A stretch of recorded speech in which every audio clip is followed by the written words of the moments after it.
The story begins as we learn that the gods came down to the world in search of excitement, so they decided to live among humans, and they sealed their powers to have normal lives.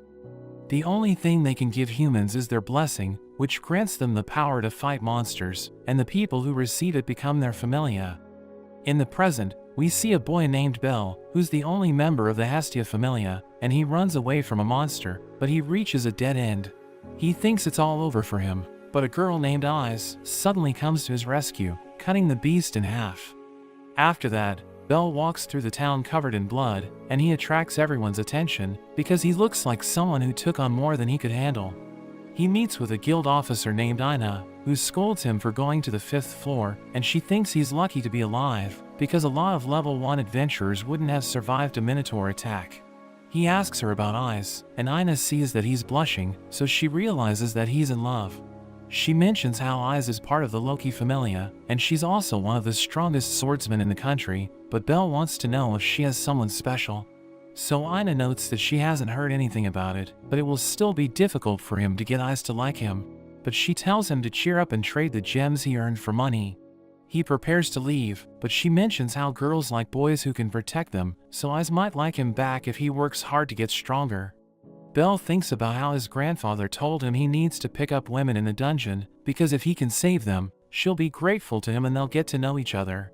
He realizes that his grandfather's advice is true, but it's the opposite for him, since he's the one who was saved.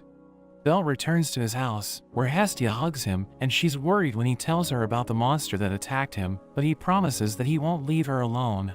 She shows him potatoes that she got from working at the food stand, but she mentions how she still hasn't had any luck finding people who want to join her familia, thinking it's because she isn't a popular goddess. She wishes she could at least use her divine powers, but there's a rule that she can't use them in the lower world, and she apologizes for making him form a contract with her since she's a useless goddess. But he tells her their familia is just getting started, and he notes that once they survive the hard part, things will become easier for them. She mentions that it's time to upgrade his status, so she starts to cast a spell on his back, as she notes that his idea of picking up girls in the dungeon won't work. She knows he likes Eyes, but she thinks a strong girl like her must already have a man in her life, so she tells him to forget about her. She mentions that he might have already met the girl he's supposed to be with, so he should pay attention to what's in front of him, and he checks his stats, but he's disappointed that his magic power is still 0.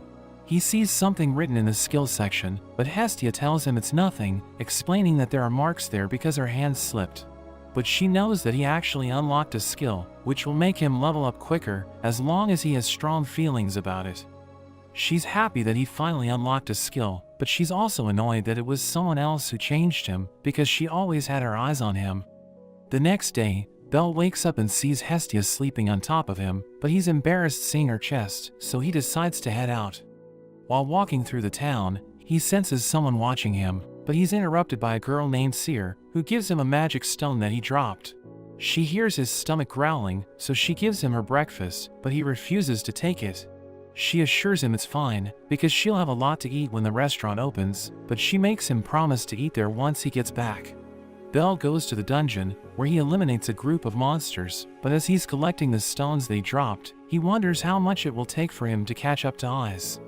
Another group of monsters appears, and he thinks about running away, but he remembers Eyes and decides to fight them. As he returns home, he's shocked to see how much stronger he's become, and he asks Hestia why he's growing so much, but she ignores him and leaves. She thinks about how even though Bel has her by his side, he got stronger after he met Eyes, which means he really likes her. Meanwhile, Bel goes to the restaurant where Seer works, and the chef named Mia gives him food, but he's worried that it might cost a lot, since he's saving for his familia. Seer mentions how she likes meeting new people, so it's the perfect place for her to work, because all kinds of people come there. Eyes arrives with her familia members, which shocks Bel, and he's stunned by how beautiful she looks. Seer tells him they're regular customers, and she thinks it's because their god likes the place, so he realizes that he can see Eyes if he comes there. One of the Loki familia members named Beta asks Eyes to tell everyone how she defeated a minotaur on the 5th floor, where she saved a kid who ran away after getting covered in blood. Eyes thinks they can't blame him for acting like that, and another familia member named Riveria tells Beta to be ashamed, because it's their fault for letting the minotaur escape from the 17th floor. He thinks he can't be blamed for telling the truth, and he mentions how even Eyes won't allow such a coward to stand by her, but Belle can't bear to hear anymore, so he runs away. Eyes sees him and tries to catch up to him, but she realizes that he's already gone, wondering if he was the boy she saved. Belle goes to the dungeon, where a frog monster eats him up, but he destroys it from the inside. He thinks about how he wishes for things to happen without doing anything, but he knows that he needs to work hard to stand by Eyes' side, so he decides to fight any monster that stands in his way. As he returns home, Hestia is shocked to see how injured he is, but he just tells her he wants to get stronger, and she's glad that he's putting in the work. Hestia uses her spell to check Belle's stats again, and she can't believe how strong he has become, realizing it's because of his unique skill, which even she hasn't heard of. She can't tell him about it because the other gods might be listening, but she knows that he's been working hard to get stronger, so she decides to tell him about his stats. He can't believe how much he has improved, and she thinks he has talent, so he'll continue to get stronger. She mentions that she respects his resolve, so she decides to lend her powers to him, but she makes him promise to stop being reckless. So he assures her that he won't leave her, which makes her relieved, and she notes that she'll be gone for a few days. He goes back to the restaurant, where he apologizes for running away, and pays the money he owes them. Mia tells him if he didn't come back, she was planning on going after him, but Seer's glad that he returned, and she knows that he's going to the dungeon, so she made lunch for him. He refuses to accept it, but she forces him to take it, and Mia tells him to thank her, because she was the one who persuaded everyone there to forgive him.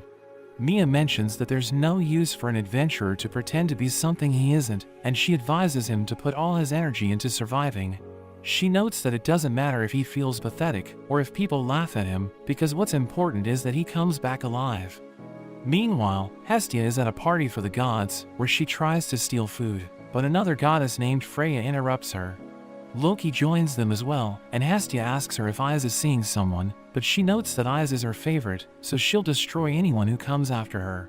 Freya mentions how it's been a while since she saw Loki in a dress, and she notes that she heard Hestia was coming, so she decided to go there just to laugh at her, because Hestia can't even afford a dress. But she tells Loki that everyone will laugh at her flat chest, which makes her angry, so she pinches Hestia's cheeks. A god named Hephaestus interrupts Hestia, who's happy to see her, but she tells Hestia she won't lend her money again, reminding her how she used to freeload off of her familia, and when they kicked her out, she came crying back since she was broke. But Hestia explains that things have changed, because she now has her own familia. Freya decides to leave, because she has done what she came to do, and she mentions that she had fun at the party. After she leaves, Hestia bows before Hephaestus and asks her to make a weapon for Belle, but she refuses her request and tells her to save up the required money. But Hestia continues to follow her after they leave the party and keeps begging her to grant her request. Meanwhile, Belle is looking at a dagger, but he's interrupted by a god named Mayak, and Belle asks him why he didn't go to the banquet of the gods. So he explains that he was invited, but he's been busy preparing goods since his familia is so small. He gives Belle 2 vials, and he refuses to accept them, but Mayak forces him to take them, because it's his way of asking Belle to keep helping his familia. We return to Hestia, as Hephaestus asks her why she's so desperate for her help, so she explains that she wants to support Belle, who needs to walk a dangerous path to reach his goal. She notes that he's always there for her, but she feels bad since she can't help him, because she can't even do things a normal god should be able to do. Hephaestus decides to help her, but she tells Hestia she'll still need to pay the fees even if it takes her centuries, asking her what kind of weapon Belle uses. So she realizes that Hephaestus plans to make the weapon herself, which excites Hestia, because she's known as the divine smith in heaven. Hephaestus reminds her that she can't use her divine powers, because they aren't in heaven, but Hestia isn't worried about it. Hephaestus opens a secret door, and as she prepares to make the weapon, she tells Hestia to help her. In the city, a waiter from the restaurant named Anya suddenly gives a wallet to Belle and tells him to give it to Seer, so he becomes confused. Another waiter named Ryu tells her she needs to give a better explanation to Belle, so she explains that she's asking him to give the wallet to Seer because she forgot it while going to Monsterphilia. He has no idea what Monsterphilia is, so they explain that it's a huge event hosted by the Ganesha Familia, where they take over the Colosseum for the day and tame monsters brought in from the dungeon. Meanwhile, Hephaestus finishes making the weapon, which makes Hestia happy, but Hephaestus tells her she shouldn't forget to pay for it. we see Freya telling Loki that she's after the child of another familia, but she suddenly leaves without giving Loki details, which makes her wonder if something's wrong. Bel starts looking for Seer, but he runs into Hestia, who invites him to go on a date with her. He tells her how he was asked to look for a person, but she notes that they can look for them while they're on a date, and they buy crepes from a shop. She offers to feed him with her hands, but he refuses to take her food, and tells her to eat his crepe instead, so she takes a bite. He notices cream on her mouth, and he tries to clean it up, but his whole body turns red. In the Colosseum, Freya frees a monster, which goes outside and starts attacking Hestia. They both try to run away, but it catches up to them, and it's about to grab her, but Bel attacks it even though he's scared. He tries to stab it with his knife, but it breaks into pieces, and the monster sends him flying into a wall. It prepares to finish him off, but he suddenly throws a bomb, which blinds the monster with a flash of light, and he runs away with Hestia. But he knows that he can't protect her, so he pushes her past a door and closes it, telling her to get away while he holds it off. Bel thinks about the day when he learned that his grandfather had been killed by a monster, and they couldn't even find his body because it had fallen into a deep valley. He decided to follow in his grandfather's footsteps by becoming an adventurer, but he was rejected by everyone since he looked weak. But he refused to give up, and eventually ran into Hestia, who invited him into her familia. In the present, the god Ganesha learns that 9 monsters have escaped, so he orders his men to ask for help from other families, because they can't stop the monsters on their own. They think that asking for help from others will humiliate them in front of everyone, but he notes that they should worry about the people's safety before anything else. Meanwhile, Bel continues to struggle against the monster, and Hestia remembers how Hephaestus told her about the writing she carved on the weapon. She explains that the weapon will come alive the moment Bel grabs it, and it will continue growing with him, so Hestia realizes that she needs to give it to him. The monster is about to finish Bel off, which makes him remember the time Aias saved him from the Minotaur. But he knows that she isn't coming to his rescue, and he's glad because he doesn't want her to see him in such a condition. Near the Colosseum, a girl explains the situation to Aina, who doesn't think they'll find any adventurers there. But she sees Aias, who decides to help them, and she immediately defeats one of the monsters. Aina mentions that they've also asked other adventurers for help, but a few monsters are still at large, so Aias goes to look for them. Meanwhile, the monster is about to end Bel's life, but it gets distracted as Hestia arrives, and it tries to attack her, so Bel dives to save her. But he doesn't understand why she came back, so she explains that she'll never leave him behind, reminding him of his promise that he won't leave her. He explains that with the way things are going, both of them will end up dead, but she tells him he shouldn't give up so easily. The monster continues coming after them, so Bel picks her up and runs away, and she knows they're in trouble, but she's still happy that he's carrying her. They find a hiding spot, but Bel knows that the monster will eventually find them, and Hestia mentions that she has a plan, telling him she'll upgrade his status so that he can defeat it. He thinks it's impossible, because he won't be able to defeat it even if he gets stronger, but she mentions that she believes in him, and she gives him his new knife. In the city, Aias defeats all the monsters, but she learns that there's still one left, and even the Ganesha Familia's strike forces couldn't find it. Hestia starts to upgrade Bel's status, and she's surprised by how much stronger he's become, but the monster finds them, so she quickly finishes her spell. She sees that Bel is afraid, so she calms him down, and he rushes towards the monster, which tries to smash him to the ground, but he dodges the attack. It attacks him with its chain, but he blocks it with his knife, breaking the chain into pieces, and Hestia explains how the weapon will get stronger as he grows, so he needs to believe in himself. He jumps in the air and attacks the monster from above, which breaks its armor, but it still keeps attacking him. So he rushes forward and stabs its chest, killing it in an instant, and its body turns to dust.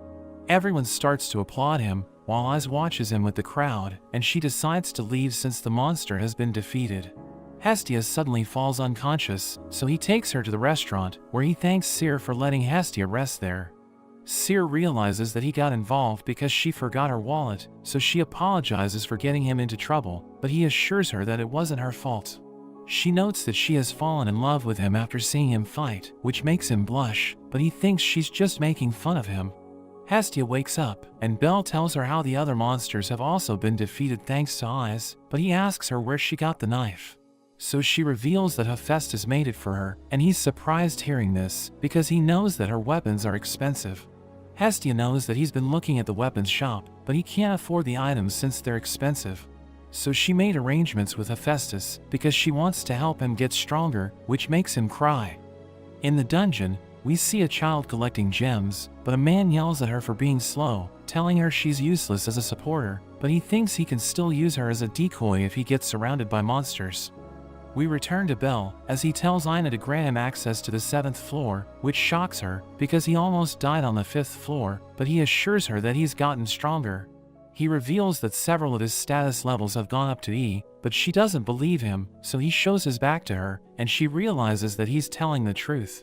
She knows that she can't refuse him entry to the 7th floor, because his status scores have improved, but she notes that there's still a problem, and tells him to meet her the next day.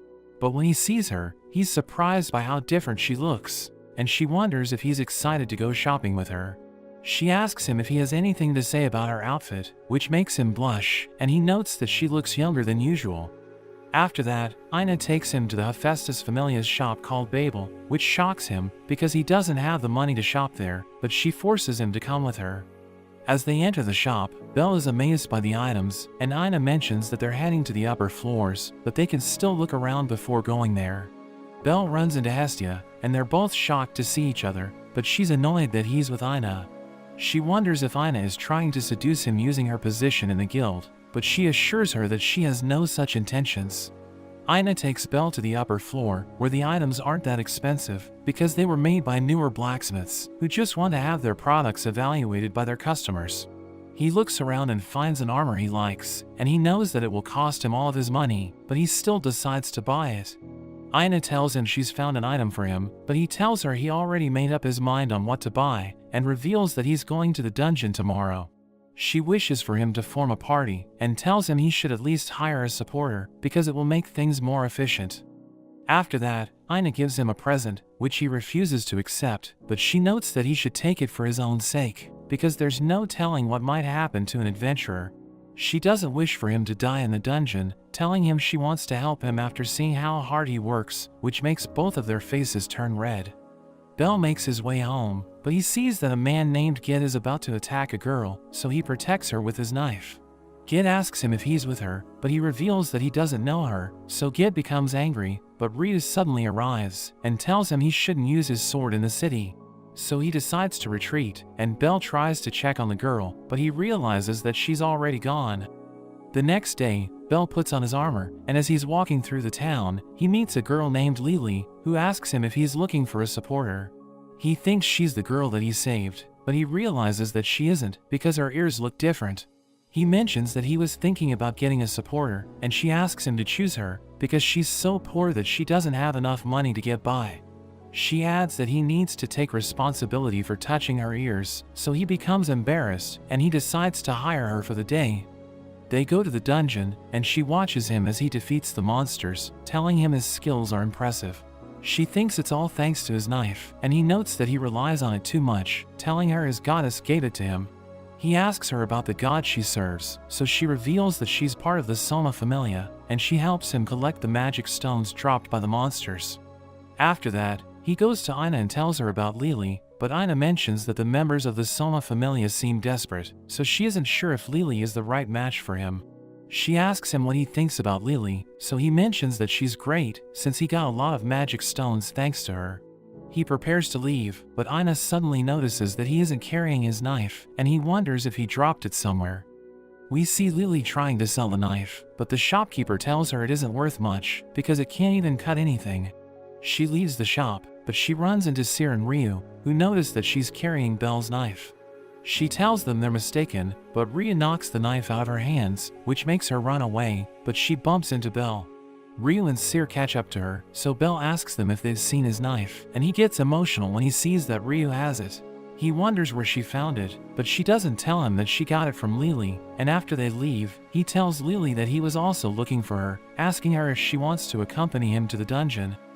They head to the dungeon, but Lily notices that he doesn't have his knife with him, so he mentions that he's carrying it close to his arm, to make sure he doesn't drop it again.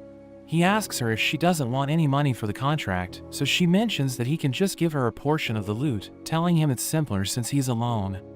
After that, They trade in the stones for the day, and they're shocked by how much money that they made. Lily asks for her share, and she's shocked when he gives her half of it, wondering why he isn't trying to take all of it for himself. So he explains that she deserves to get half of it, because he couldn't have made so much money without her, telling her he wants to keep working with her. Meanwhile, we see Freya watching over Bel, and she decides to interfere with his life once again, because she wants to see the power hidden within him.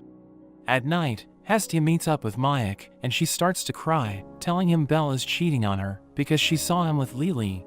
She gets drunk and starts getting out of control, but Mayak notes that Bel doesn't belong to anyone, and she mentions that she already knows that, but she doesn't want him to leave her. The next day, Bel realizes that Hestia is acting strange, so he asks her if something's wrong, but she mentions that everything's fine.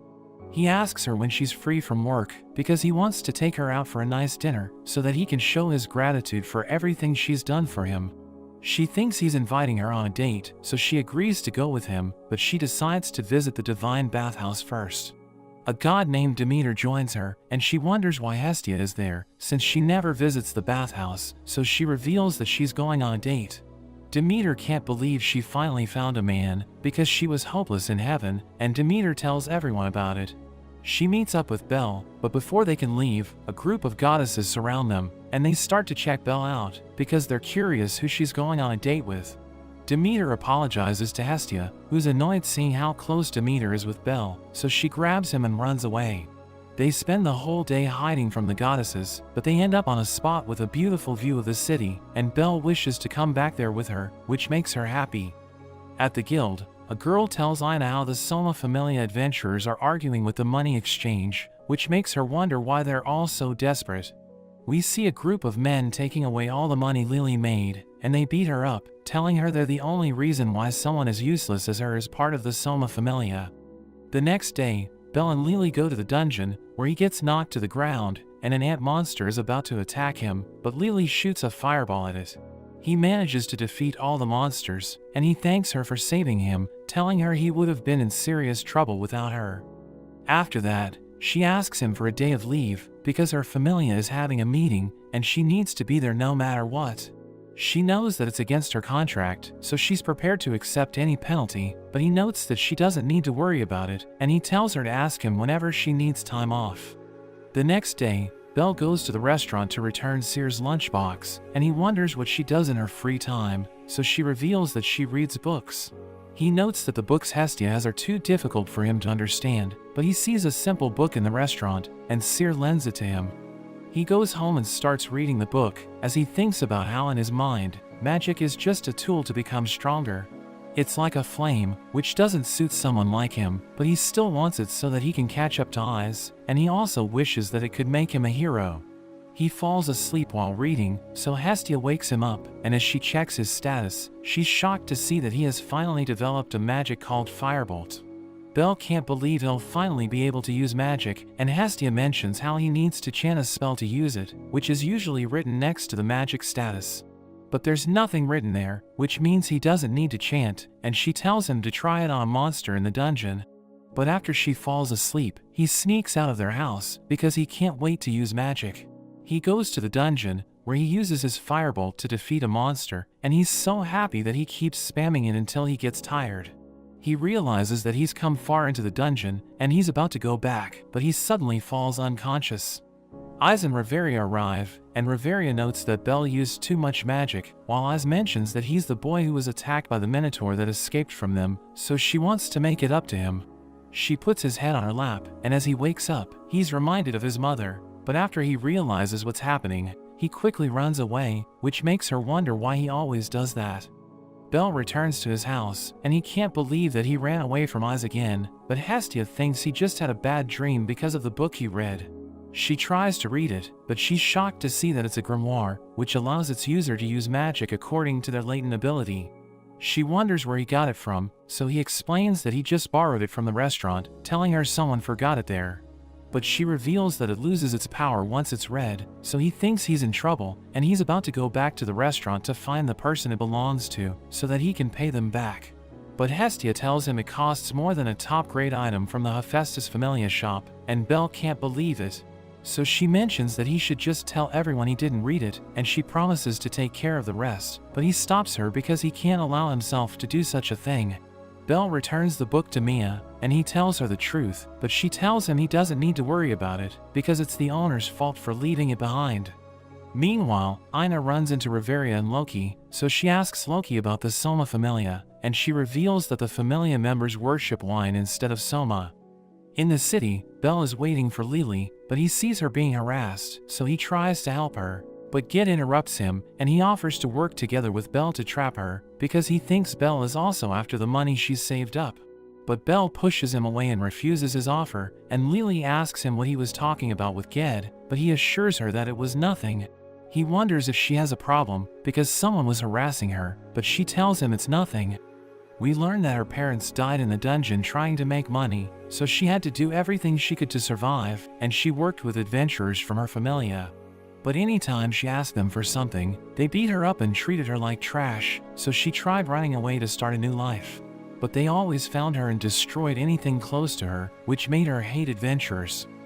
Meanwhile, Loki tells Ina that the wine she bought isn't the one that the Soma Familia members worship, and notes that they have a perfect product, but they refuse to sell it to anyone. She mentions that all the members of that familia are only there for the wine, and they get addicted once they drink it, which is why they're always desperate for money. After Loki leaves to upgrade Isa's status, Ina mentions that she's a weird god, but Reveria notes that she's way sharper than she looks, which is why they trust her. We see Belle telling Hestia that several bad adventurers are after Lily, so he wants to let her stay with them for a while, but Hestia doesn't think it's a good idea. She thinks Lily isn't trustworthy because of everything he said about her, and she tells him to think about the situation that happened with his knife. The next day, Lily proposes that they go to the 10th floor, but Belle doesn't think it's a good idea since he barely survived the 7th floor. She notes that she's been to the 11th floor, and she tells him he's strong enough to deal with the monsters, so he decides to go there. On their way, Lily gives a new weapon to Belle, because his knife doesn't have the range to fight huge monsters. Ina prepares to start her inspection of Babel, but she runs into Eyes, and she thanks her for saving Belle. Eyes wonders if he's afraid of her, but Ina assures her that he's grateful that she saved him, which makes her happy. They overhear a group of adventurers mentioning how Lily is about to set up a white-haired kid, and Ina thinks they're talking about Belle, so she asks Eyes for a favor. After that, Ina talks to Hestia, and she tells her about Lily, explaining that she's a dangerous person. We return to the dungeon, as Belle and Lily reach the 10th floor, where an orc appears in front of them, so he prepares to take it on. The orc picks up a tree and rushes towards Belle, but as they start fighting, Lily suddenly disappears. He slashes the orc's stomach and cuts off its leg, which makes it fall to the ground, and he stabs it to finish it off. He sees another orc coming towards him, so he uses his firebolt to defeat it, but as he looks around, he realizes that Lily is nowhere to be found, so he wonders if she was taken by a monster. He sees that there's bait around him to lure the monsters, and a group of orcs attacks him, so he tries to use his magic, but one of them sends him flying. He keeps looking for Lily, but he's shocked as she uses her arrow to steal his knife, and leaves him to be destroyed by the monsters. She uses her spell to remove her beast ears, and tells herself she's doing everything for her freedom, because she needs money to leave her familia. She tries to get out of the dungeon, but Gid suddenly trips her, and beats her to a pulp. He mentions how there are only a few ways out of the dungeon, so he and his companions were waiting on every path for her to show up. He tears off her clothes, and he's surprised to see that she has a magic weapon, but another adventurer named Kanu suddenly interrupts them. Gid recognizes him as one of his companions, but he attacks Gid with a killer ant, and tells him to leave all of her stuff there. Two other adventurers arrive, and Kanu tells Gid that a dying killer ant sends a signal to call for help, so he needs to escape if he wants to survive. He decides to run away, but he gets killed by ants, and Kanu tells Lily he'll protect her if she gives him everything she has. So she gives him a key to a safe where she has saved everything that she owns, but after getting what he needs, he throws her to the ants, telling her they no longer need her. The ants surround her, and she thinks she deserves to die because she betrayed Belle, who was always nice to her. She starts to cry, as she thinks about how pathetic she is, and she accepts her fate, but Belle suddenly comes to her rescue, and he starts burning the ants with his firebolts. We see Ina telling Hestia that she should convince Belle to fire Lily, but Hestia mentions that it won't work because he'll never abandon Lily. Bell defeats all the monsters, and he asks Lily if she's hurt, but she doesn't understand how he escaped from the orcs, so he reveals that another adventurer defeated all of them. Lily calls him stupid, because even though she betrayed him, he still went through so much trouble just to save her. She reveals that she even lied to him about the money she got after exchanging the magic stones, and when he told her to buy items, she also lied about their price. But he explains that no matter what she does, he'll always save her because she's a woman, and she's annoyed hearing this, but he notes that she's special, and tells her to talk to him whenever she's in trouble, because he'll always come to her rescue, which makes her cry as she apologizes for betraying him. After that, Belle meets with Ina, and apologizes for losing her protector, but she's just glad that he's fine. As Belle and Lily are walking in the city, he touches her ears, which makes her blush, and he's surprised that she can use transformation magic. She explains that she uses it so that her familia members won't recognize her, and she wonders if he's okay with this situation since she betrayed him, but he tells her not to worry about it. He takes her to meet Hestia, and after he leaves, Hestia notes that she doesn't like her since she lied to Belle. She tells Lily to swear she'll never make the same mistakes again, and Lily promises that she won't betray Belle, because he's the one who saved her. Hestia knows that Lily is feeling guilty, because Belle doesn't blame her for anything, and she notes that she'll judge her on his behalf. Lily is worried about what Hestia will do, but she just tells her to look over Belle, and make sure he doesn't get scammed again. After Belle comes back, Hestia quickly grabs his arm, just to show Lily how close she is with him, but Lily refuses to back down, and she grabs him as well. He's embarrassed by what's happening, so he runs out of the house and goes to the guild, where he's shocked to see Ina sitting with Eyes. He tries to get away, but he runs into a man and falls to the ground, which allows Eyes to catch up to him, and Ina tells him that Eyes just wants to talk to him. After that, Eyes gives him the protector he lost while fighting the orcs, which makes him realize she was the adventurer who saved him.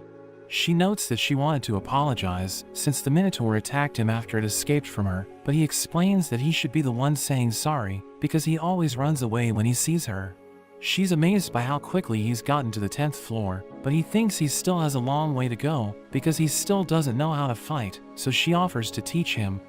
The next day, Belle and Eyes meet up for his training, and she wonders if he knows martial arts. She realizes that he uses a knife to fight, so she tries to use it herself, but she has no idea how to wield it, and she accidentally kicks Belle in the face. She tells him they should just fight, and as he takes out his knife, she mentions that he needs to be sensitive to different things during battles.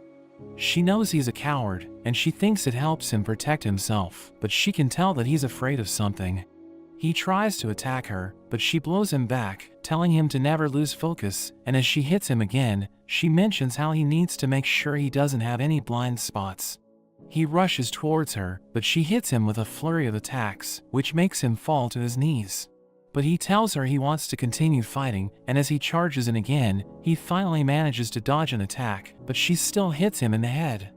In the dungeon, we see a man named Otto defeating monsters, and as he comes across a Minotaur, he breaks its weapon with his bare hands, but he gives it a new sword. The Minotaur picks it up, and keeps trying to hit him, but he blocks all of its attacks. It uses its horns to push him back against a wall, but he breaks its horn, and returns the sword to the Minotaur.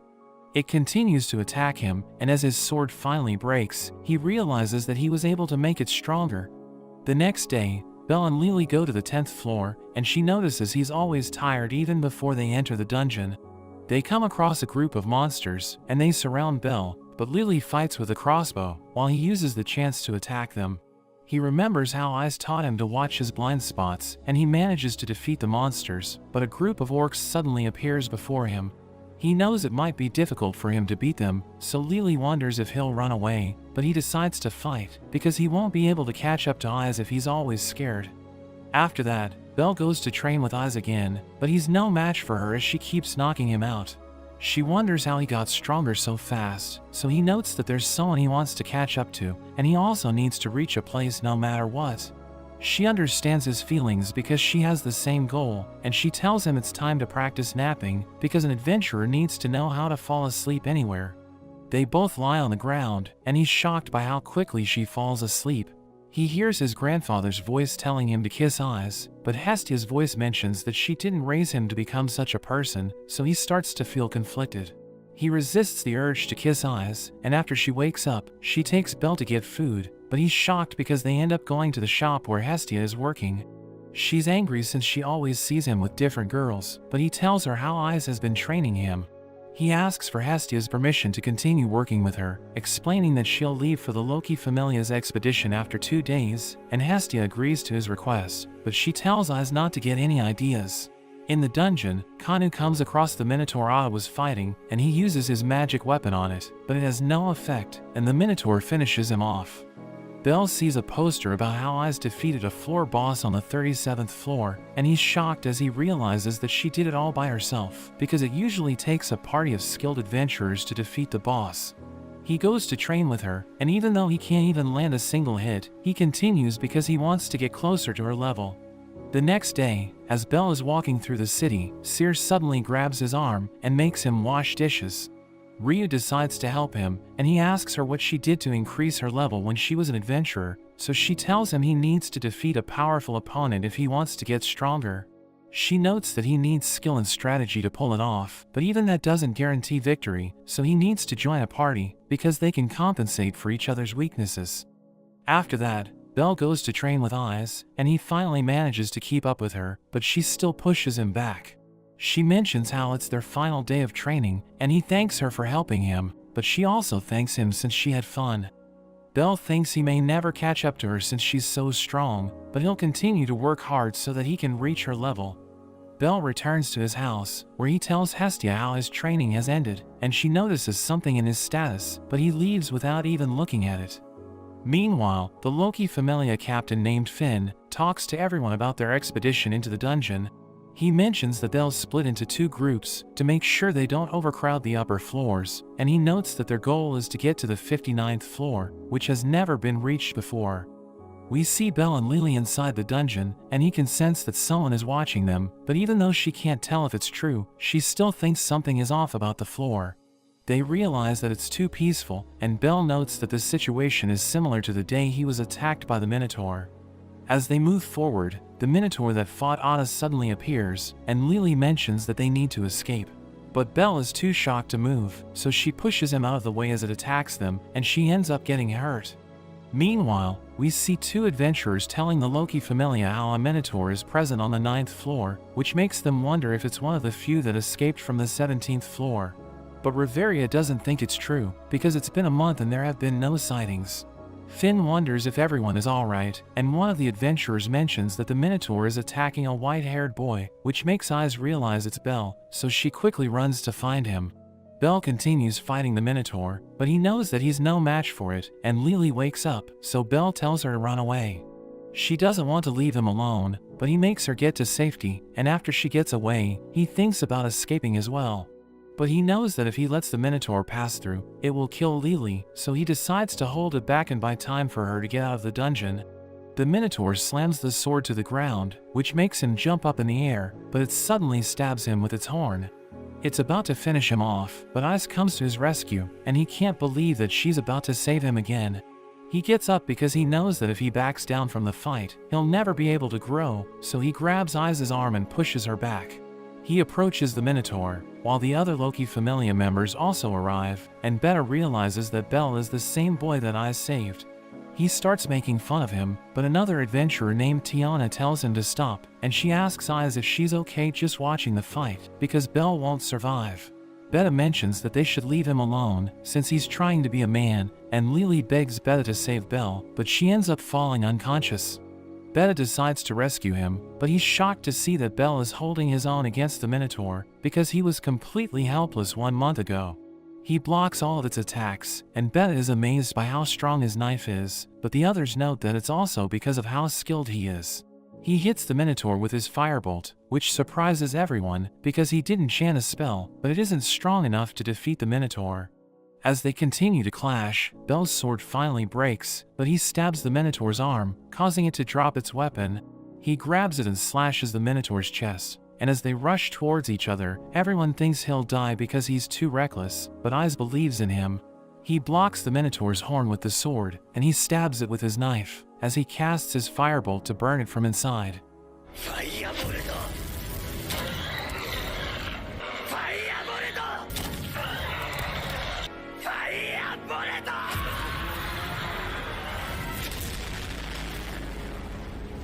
Everyone can't believe he was able to defeat it, but he passes out while he's standing, and Beta tells Reveria to read his status. So she checks out his back, and she reveals that all of his abilities are rank S, which shocks everyone. At night, Hestia kisses Bel's head while he's sleeping and congratulates him on his achievement, but she mentions that it's only the beginning of his story. After a while, Bel heads to the guild, where Ina wonders if something good happened to him because he seems to be happy, so he reveals that he's reached level 2. He returns to his house, where Hestia upgrades his rank, but he doesn't feel like anything has changed. She reveals that he has a new skill called Argonaut, which makes him happy, but she teases him because the skill only appears when a person wants to be a hero. After that, Hestia prepares to go to the meeting of gods, and she reveals that it's where they will choose a title for the adventurers who have leveled up, so Bel will get a title as well. At the meeting, a god named Takazuki tells Hestia that all the gods are talking about Bel because he was able to level up in only a month, saying even I's took a year to reach level 2. She mentions how a member of Takazuki's familia has also leveled up, and he notes that it's why he'll take the meeting seriously. At the house, Bel wonders what kind of title he'll get, and Hestia comes rushing in, revealing that he was given the name Little Rookie. He goes to the restaurant, where he tells Lily about his title, and he's bummed out because it sounds lame, but Seer mentions that she likes it. Ryu congratulates him on his achievement, and they join him to celebrate, revealing that Mia has given them permission to drink at the party. Bel notes that they're planning on going to the middle floors of the dungeon, but Ryu advises him not to go deeper than the 13th floor, because the monsters on the upper floors are dangerous. She tells him he'll need a party to go further, and an adventurer overhears them, so he invites Bel to join their party. But he mentions that he wants the elven girls in return, and Ryu warns him to stay away, but he tries to touch her, so she breaks his arm. He prepares to hit her, but Mia smashes a table and tells him to stop causing trouble, so he decides to leave. The next day, Bel goes to look for a new armor at Babel, and he asks the receptionist if they've stopped selling armor made by a blacksmith named Welf Croso, but he turns out to be standing beside Bel. Welf can't believe the little rookie everyone's talking about is looking to buy his armor, and Bel also feels lucky to meet him in person. Welf speaks loudly so that every other blacksmith can hear how Bel is his regular customer, and he offers to make a direct contract with him, which means Welf will only make items for him. But in return, he wants to join Bel's party, and he accepts Welf's proposal, so they head to the dungeon together. But Lily doesn't trust him, wondering why he isn't working with his familia, and she's annoyed that Bel didn't consult with her before allowing Welf to join them. She's shocked to learn his familia's name, because the Crozos were famous for powerful magical items, but they suddenly lost all of their abilities. Welf notes that it isn't the time to talk about it, because they're being attacked by monsters, and he tells them to leave the orcs to him. Bel starts to fight the other monsters, as he realizes that his speed has improved, and he easily defeats his opponents. He sees a monster preparing to attack his companions, so he tells them to dodge, and he burns it with his fire bolt. Welf is amazed by how strong Bel is, and he realizes that his magic has also improved, so he thinks he's getting closer to Isa's level. Meanwhile, we see Beta and his teammates fighting a group of monsters, which makes the other members wonder why they're that fired up. So Reveria notes that Bel got under their skin, and Is joins the fight as well, as Reveria realizes that she's also fired up. Welf mentions how being in a party feels better, because it allows them to move freely, and they also have more room to breathe while fighting monsters. They notice that more parties are arriving, so they plan to leave once Lily gathers all the gems, but a baby dragon suddenly appears. It's about to attack Lily, so Bel tries to hit it with a firebolt, but something else comes out of his hands and kills the dragon in one hit. Bel tells Hestia about what happened, and she notes that it was his Argonaut skill, telling him that it allows him to overcome any obstacle. He wonders if she knows about the Croso family, and she reveals that she doesn't know much about them, but she's heard about Welf. She reveals that he's capable of making magic items, but his family thinks he's wasting his talent because he refuses to make them.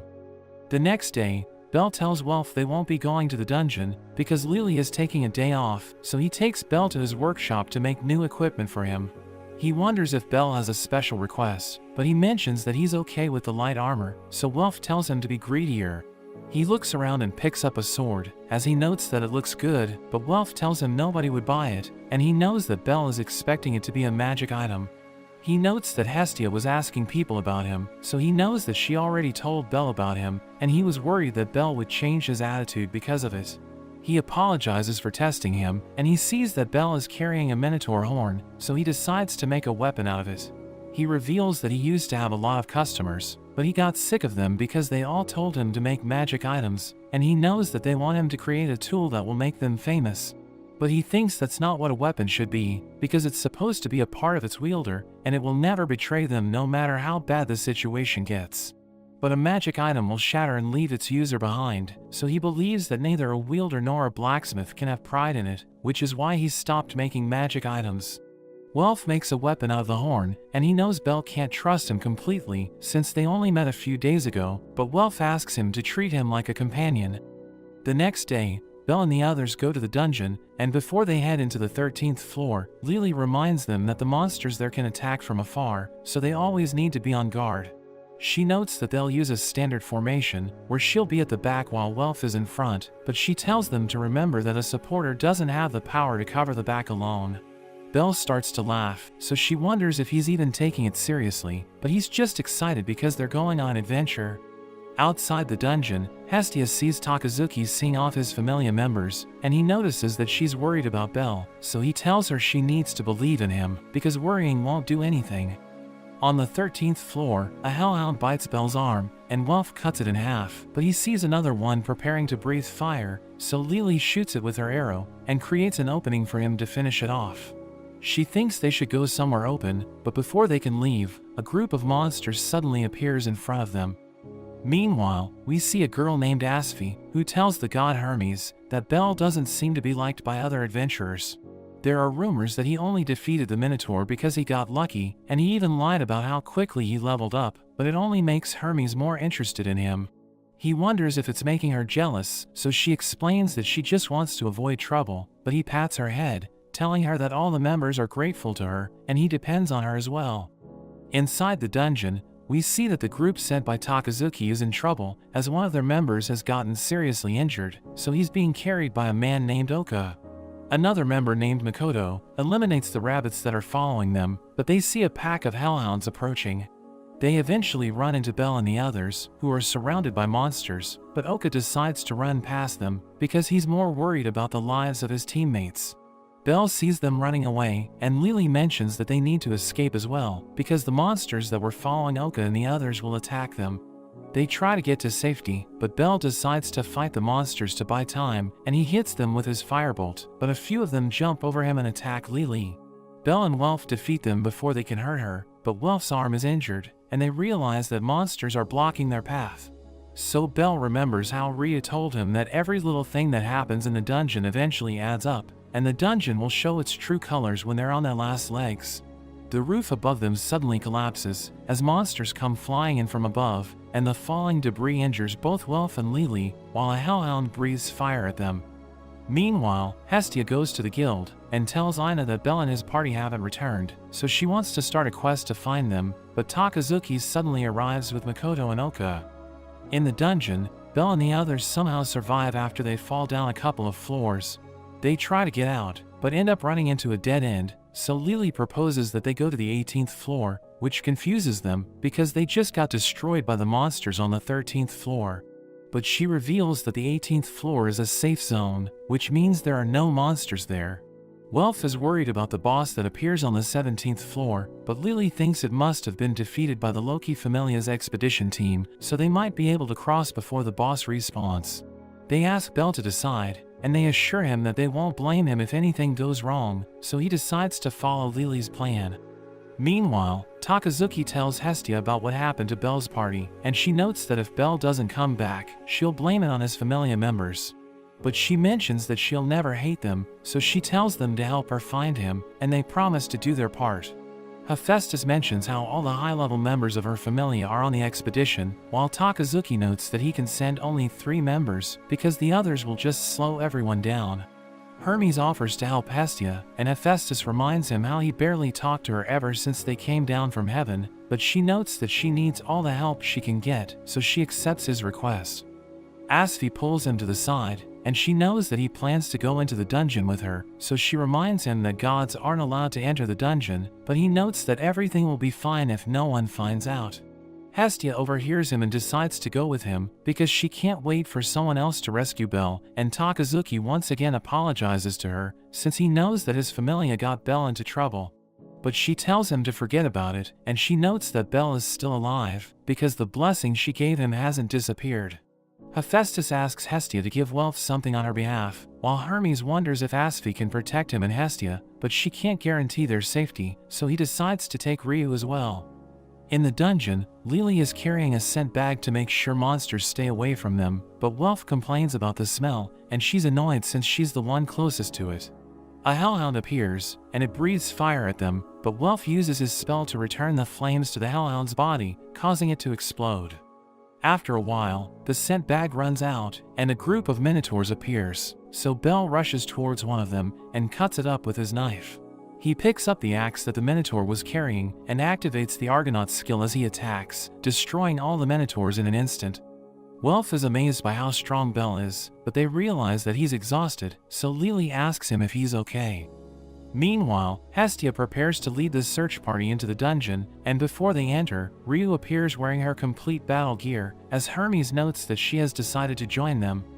The search party moves forward, and as Ryu and Asphi defeat the monsters in their path, everyone's surprised by how skilled they are. Oka notes that Asphi is considered the greatest item creator of their time, and she's said to be omnipotent, while Ryu seems to be on her level as well. They come across a cave-in, where Hestia finds Belle's knife, but his party is nowhere to be seen. Asphi mentions that since they lost their equipment and suffered injuries, they won't be wandering around the dungeon, and she thinks they must have gone to the safe zone on the 18th floor. Oka thinks they would be crazy to do that, but Hestia and Ryu agree with Asphi, so they decide to go to the 18th floor.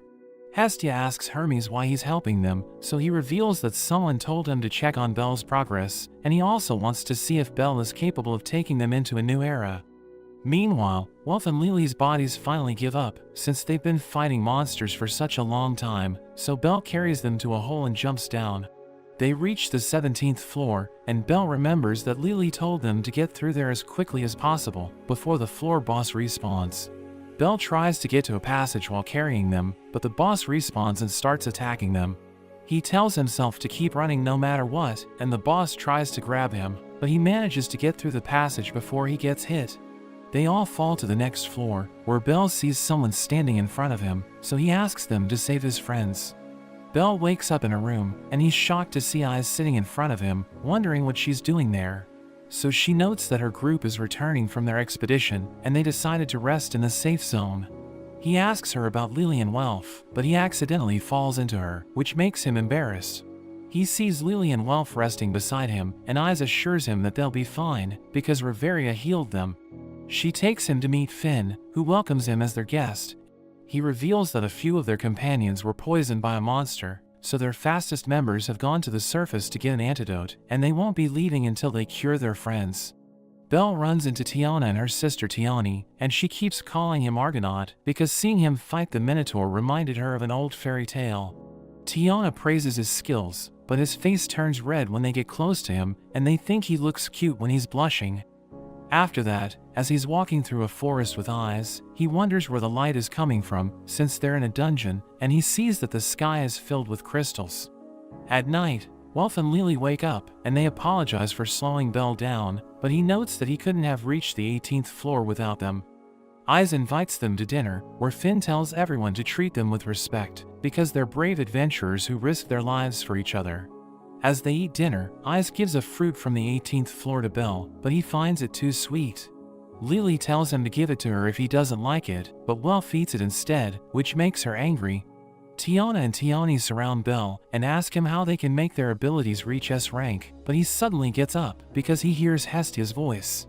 She arrives at the 18th floor, where she immediately hugs Belle and starts to cry after seeing that he's okay, so he apologizes for making her worried. But Lily pulls her off of him, and she's surprised to see that Eyes is with them as well. Hermes introduces himself to Belle and tells him to thank Oka and the others, because they wouldn't have found him without their help, but Lily and Welf are still angry at them. Makoto apologizes for their previous actions, but Lily notes that no matter what she does, it will be difficult to forgive them. Oka tells them to blame him for what happened, since he was the one who gave the order, but he still thinks it was the right decision. Belle agrees with him, because if Lily and Welf's lives were on the line, he would have done the same thing. Hermes notes that they should discuss what to do next, and Asfi mentions that they'll wait for the Loki Familia to defeat the 17th floor's boss. But they won't make their move for 2 days, so everyone has time to rest, and as they prepare to go to sleep, Hestia gives Welf the item that Hephaestus told her to deliver to him. While everyone's sleeping, Belle walks around the dungeon, and he's amazed by how beautiful the sky looks. Ice joins him, telling him she was worried about him, which makes him turn red, and she notes that he's always nervous. She offers to take him to the town, but Hestia suddenly arrives, and she's angry that he's making plans without her. She tells Ice she'll never allow her to go on a date with him, but Ice has no idea what she's talking about, and he notes that there's a misunderstanding.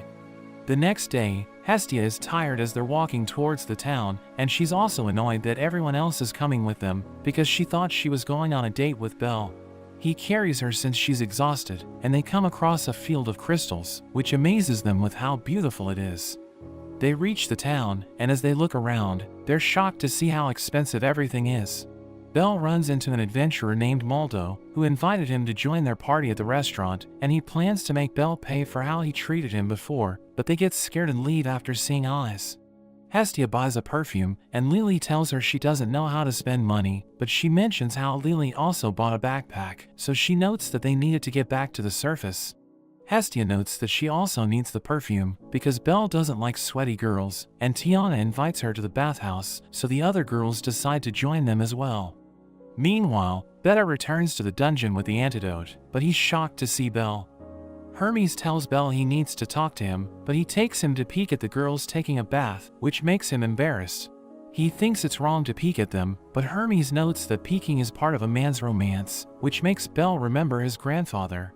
He still thinks they shouldn't look at them, but he accidentally falls into the water, and the girls see him, so he becomes embarrassed and runs away, but he ends up getting lost. He hears something nearby, and as he goes towards the noise, he sees Ryu bathing on her own. She notices him, so she throws a rock at him, which scares him and he immediately apologizes to her. After that, she takes him to put flowers on the grave of her familia, and she reveals that their enemy had set up a trap for them, which wiped everyone out, but she was the only one who survived. She was filled with rage, so she did everything in her power to eliminate the enemy familia, but she was blacklisted from the guild because of her actions. After she got her revenge, she was about to pass away in a dark alley, but Seer found her, and Mia let her in, even though she knew everything about her. She thinks she's a shameless and violent elf, who will break Belle's trust, but he tells her she shouldn't insult herself, so she mentions that he's worthy of her respect, because he's a kind person. At night, we see that Moldo is still angry at Belle, and he plans to get revenge on him, wondering how he can get him alone. The next day, Beta is angry at Belle, because he saw Eyes naked, so Tiana and Tiani hold him back. Eyes mentions that she's about to leave with the first party, so Belle tells her to take care, which makes Hestia annoyed at him. After that, Belle goes to find Hestia, but he sees a note from Moldo, which mentions that his group kidnapped her. He follows the instructions on the note, and goes to the place written in it, where he finds Moldo. He takes Belle to an open area, and assures him that Hestia is safe, telling him he wants to have a fair fight, so Belle shouldn't worry about his friends interfering. He notes that the winner gets to tell the loser what to do, and he plans on taking Belle's equipment after he's defeated, but Belle tells him to let Hestia go if he wins.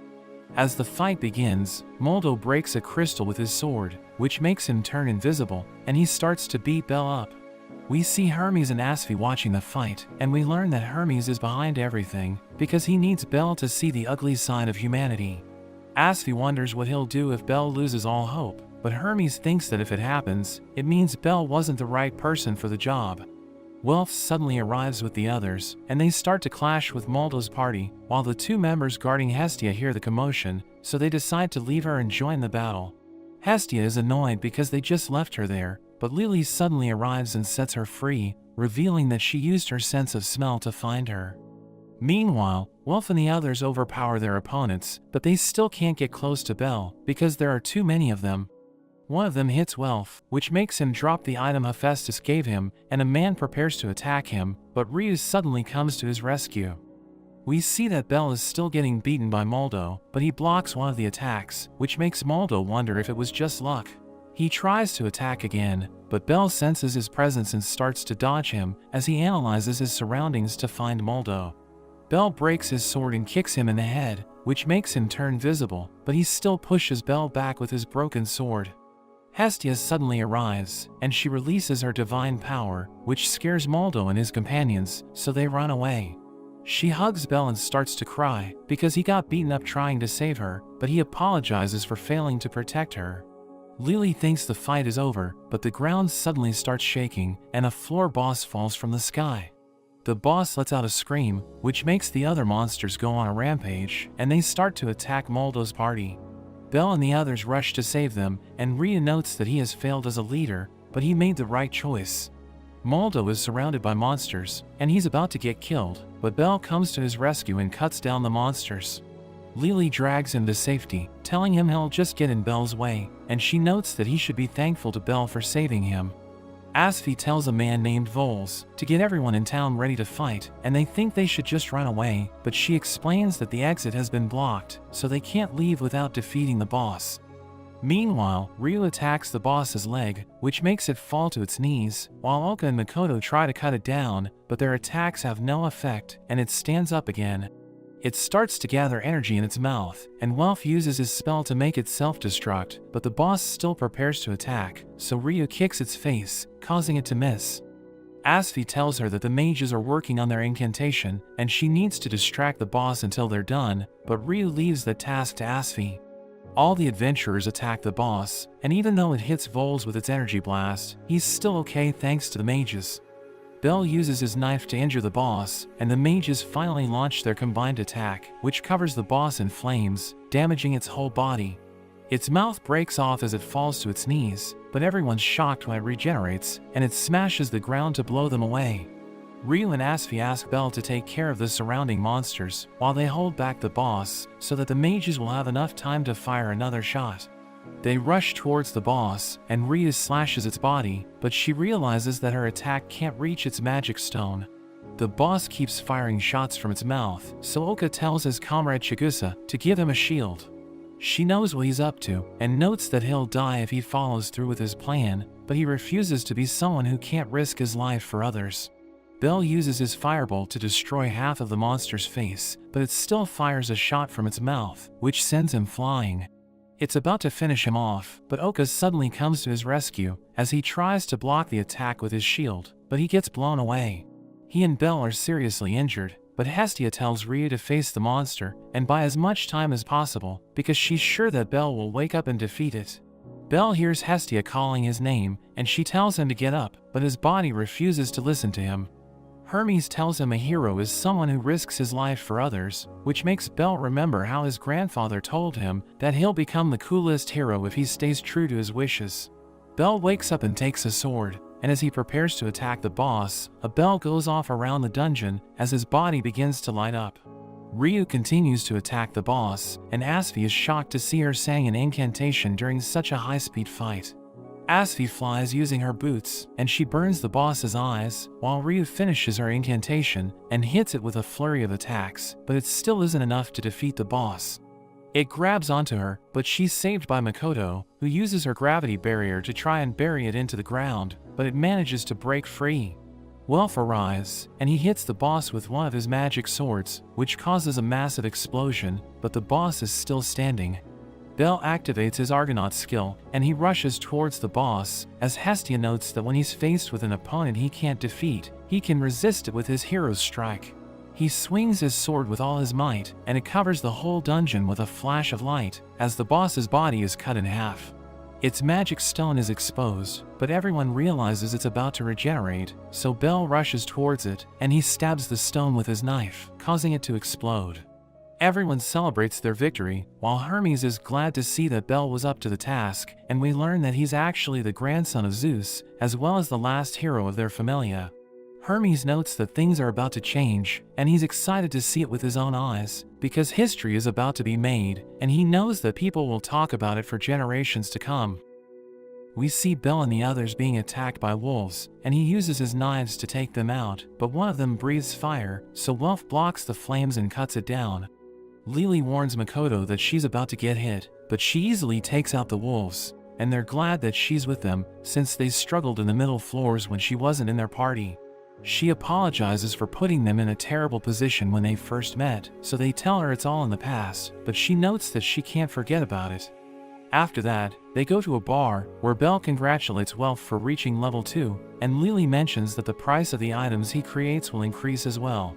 So he notes that he can't make things that will embarrass his goddess, and Lily thinks he'll leave their party, since the only reason he was with them was to level up and get the forge skill. But he assures them that he isn't going anywhere, and she asks Bel if he's about to level up as well, so he tells her he still has a long way to go. A boy from another party suddenly starts insulting all of them, and Bel tries to ignore him, but he becomes furious when the boy calls Hestia useless. He mentions that Bel is angry since he's telling the truth, and Bel is about to attack him, but Welf hits the boy with his mug. They start fighting the other party, but one of them named Cleo, who belongs to the Apollo Familia, beats up both of them. He mentions that he's disappointed in Bel, and plans to make him pay for hurting his comrades, but as he starts to choke him, Beta tells Cleo to stop since he's ruining his night. So he lets Bel go and retreats with his comrades, while Beta warns Bel not to get cocky. After they return home, Hestia is glad that Bel got into a fight, but Lily notes that he isn't acting like his usual self, thinking it's because Hestia's bad behavior is rubbing off on him. He mentions that he couldn't control himself when they started insulting her, but she tells him to just laugh it off next time, since she doesn't like it when he gets hurt. The next day, Bel tells Ina about the fight, so she tells him to be careful, since a fight between two familias can turn the town into a war zone. As he prepares to leave, two girls from the Apollo Familia named Cassandra and Daphne give him an invitation to a banquet Apollo is holding. Bel delivers the invitation to Hestia, who mentions that she needs to attend the banquet, since she has a history with Apollo, but she plans to make Mayek and Takazuki come with her. They arrive at the banquet, where Hestia is surprised to see Takazuki with Hermes, but Takazuki mentions that he isn't happy to be with Hermes. He tells Takazuki not to act that way, since they work together to save Bel, and he starts showing off how good Asfi looks. She becomes embarrassed and tells him to stop, but he continues teasing her, so she sends him flying into a wall. Apollo comes out and tells everyone to enjoy the night, and Hermes sees Bel staring at him, so he wonders if Bel wants to talk to him. But he just thinks that he and Hestia should introduce themselves, and Hermes mentions that he has known Apollo for a long time. He notes that Apollo is an interesting person, who's always involved in a love affair, but he's extremely spiteful. Freya arrives and catches everyone's attention, but Hestia tries to stop Bel from looking at her, since she thinks it will make him fall under her spell. Freya comes to greet them and starts getting closer to Bel, but Hestia stops her and tells him that Freya is dangerous since she goes after every man she sees. Loki and Ais also arrive, but Hestia and Loki immediately start arguing with each other, and Loki notices Bel. She thinks there's nothing special about him, and notes that he's nothing compared to Ais, but Hestia disagrees and starts arguing with her again. After that, Bel heads to the balcony, where he thinks about how he's still uncomfortable in places like this, but he's surprised to see Cleo meeting with someone. Hermes joins him, and asks him why he became an adventurer, so he notes that his grandfather told him it would help him find a cute girl and everything he needs. Hermes asks him if he plans to dance tonight, but he reveals that he's never tried it, so Hermes tells him to follow his grandfather's words and get to know the girls there. Hermes asks Ais to dance with him, but before she can answer, he mentions that he needs to go somewhere else, but he can't leave her hanging. So he tells Bel to take his place, which shocks him, and Mayek notices that Bel has no clue how to ask Ais for a dance, so he shows him how to do it. Bel copies Mayek and asks Ais to dance with him, so she gladly accepts his offer, but they both have no idea how to dance. Takazuki and Makoto give him tips, and they start dancing properly, but Hestia and Loki start losing their minds, since their favorites are dancing with each other. But Asfi stops them from ruining the moment, and we learn that Hermes ordered her to do it. Ais mentions that it's the first time she's dancing, which surprises Bel, and she thanks him since she's having fun. Apollo suddenly approaches Bel, so Hestia steps in front of him, and Apollo tells her that their children got into a fight. She apologizes for what happened, but he demands compensation since his children got hurt, so she tells him that Bel also got injured. Apollo shows her one of his children, whose body is covered in bandages, and she asks Bel if he really beat him up that badly, so he assures her that he didn't do it. She thinks it's all a setup, so she tells Bel they should leave, but Apollo challenges her to a war game, telling her he'll take Bel from her if he wins. Apollo just can't let Hestia have a cute boy like Bel all to herself, so she calls him a pervert, but he reminds her that they used to be in love. She tells him to stop lying, because she rejected him and never looked back, and she refuses to accept his challenge, but he tells her to really think about it since she'll end up regretting it. The next day, Bel and Hestia leave the house, but they're suddenly attacked by a group of people who try to blow them up. Bel protects Hestia, and they're able to survive the explosion, but she tells him that the men belong to Apollo's Familia. He can't believe that even though they didn't accept the war game, Apollo's Familia still decided to attack them in the middle of the town, and two of them rush towards him. So he defeats them with his knife, and he uses the smoke as a cover to carry Hestia and run away. The men keep following them, so Hestia tells him to go to the guild, since they'll be safe there. They reach a dead end, so he tells her to hold onto him tightly, and as he jumps on top of a building, they end up running into Daphne and Cassandra. Daphne tells him there's no point in running, because once Apollo sets his eye on a child, he never lets them go, no matter how much they try to get away from him. She reveals that it's the same thing that happened to her and Cassandra, and she advises him to give up, since she doesn't want to hurt someone who's about to join their Familia. He refuses to surrender, so she throws a knife at him, while her companions rush toward him, but he uses his firebolt to blow them away.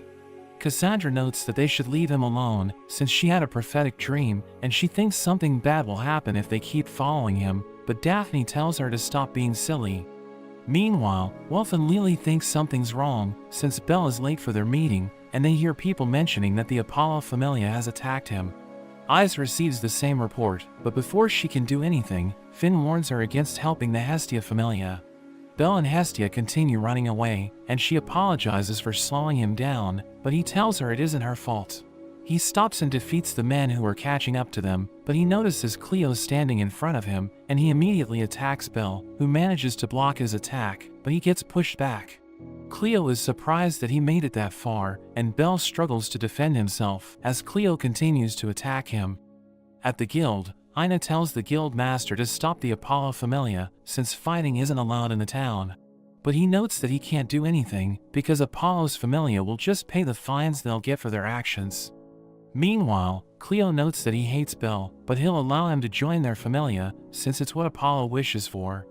Bel rushes towards him, but he easily dodges his attack and slashes his chest, and Cleo kicks him while he's down. He doesn't understand what Apollo sees in Bel, and he decides to cut off Bel's arm, since it can be healed before he's given to Apollo. But a girl named Naza starts shooting arrows at him, allowing Bel and Hestia to get away. As they try to get to safety, they run into even more of Apollo's children, and one of them knocks Bel down with his lightning, but Makoto arrives with her party and starts fighting them. Welf and the others arrive as well, and Mayak uses a potion to heal Bel's injuries, but as he tries to help Makoto and the others, they tell him to get to safety and leave everything to them. He tries to get to the guild, but he runs into more enemies, so Lily and Welf decide to take care of them, telling Bel and Hestia to make sure they reach the guild. After they leave, Lily asks Welf if he'll be okay without Bel, but he assures her that there's nothing to worry about. Two of the enemies try to go after Bel, so Lily takes them out with her arrows, but she's shocked as a man named Xanis appears in front of her. Welf asks her why she isn't providing him backup, but she tells him she's going back to the Soma Familia, which confuses him. Meanwhile, as Hestia and Bel are hiding, Cleo tells them that no matter what they do, they'll never have a moment of rest. Hestia tells Bel that they can either fight an unwinnable battle, or leave Aurelio together, telling him she won't mind running away with him. She admits that she likes him and wants to be with him forever, but he tells her that he only respects her, which makes her annoyed. The enemies find them, so Bel picks her up and runs away, but she's angry that they interrupted her when she was about to tell him how she feels. They go to the Apollo Familia's house, where Hestia takes a glove from one of his children and throws it at his face, telling him she's accepting his challenge to a war game, which makes everyone excited. After that, Welf catches up to them and mentions that Lily was taken by the Soma Familia. But before Bel leaves to save her, Hestia tells him that she'll buy them time before the war game, so he needs to get stronger before it begins. Belle goes to meet Eyes, but the guards don't let him enter, since they think he's there to ask her to join his familia for the war game. Tiana arrives and grabs him by the collar, telling him to get lost, but it's all an act, and she secretly gives him a location, where he meets up with Eyes and Tiana. Eyes mentions that she has heard about the war game, and her familia thinks they shouldn't help him, but she believes that it's wrong to abandon him. He notes that he wants to win the war game, so he asks her to train him, and she and Tiana both agree to help him. We see Xanis taking Lily to meet Soma, and he mentions that she's agreed to serve their familia, but she asks for Soma's permission to leave them, which annoys Xanis. He tells her that if she wants to leave, she needs to pay them 10 million valis, which shocks her since she doesn't have that kind of money, but Soma doesn't care and tells him to handle everything. After that, Xanis throws her behind bars, and calls her stupid for trying to plead her case to Soma, since he's only worried about making alcohol. He reminds her that the only reason he stopped his troops from helping the Apollo Familia is because she agreed to come with him, which makes her wonder what he needs from her. He reveals that he knows about her rare transformation magic, since Soma told him everything about her, and he tells her she'll spend the rest of her life serving him.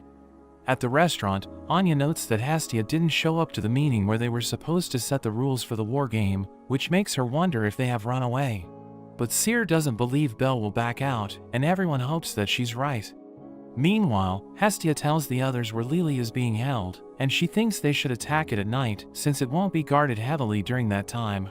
Oka notes that she should spend her time thinking about how to win the war game, because even if they rescue Lily, she won't be allowed to fight for Hestia, since she's from a different familia.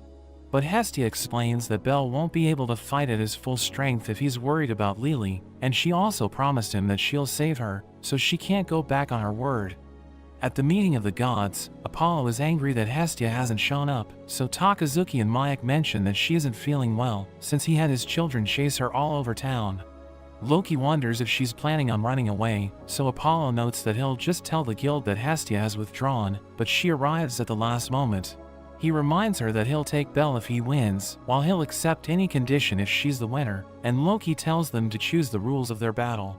Hestia proposes that they choose one representative from their familia to fight each other, but Apollo rejects the idea, and calls her lazy for only having one member.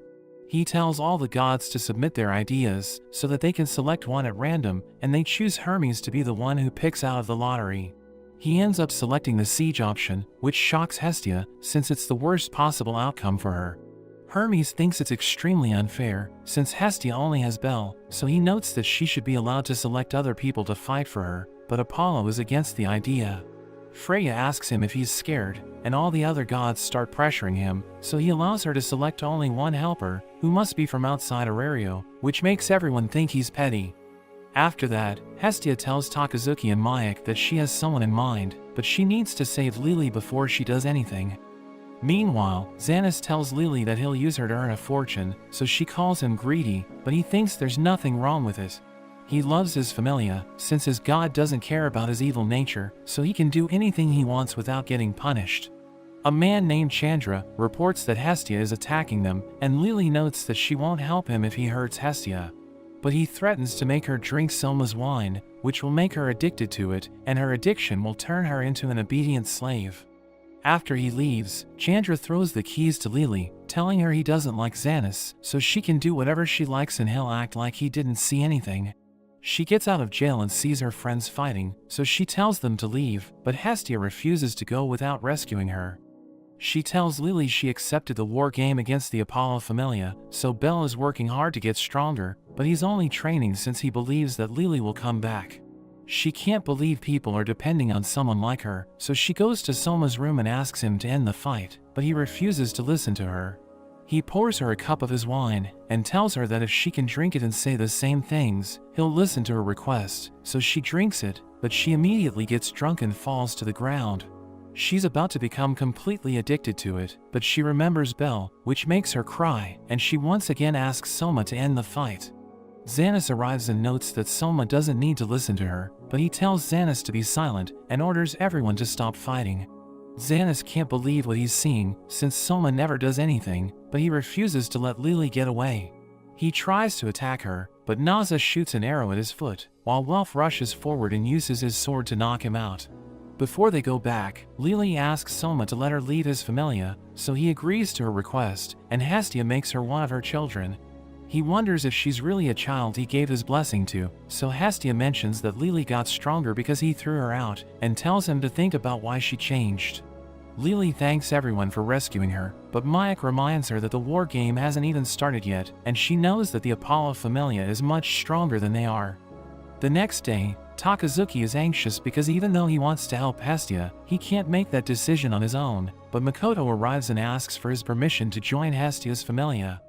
Welf asks the same thing from Hephaestus, who reminds him that his goal is to make weapons more powerful than the magic swords, but he thinks he can do it anywhere as long as he's passionate about it. He reminds her that she was the one who taught him that, and she wonders why he's willing to go that far, so he mentions that it's because of his friends.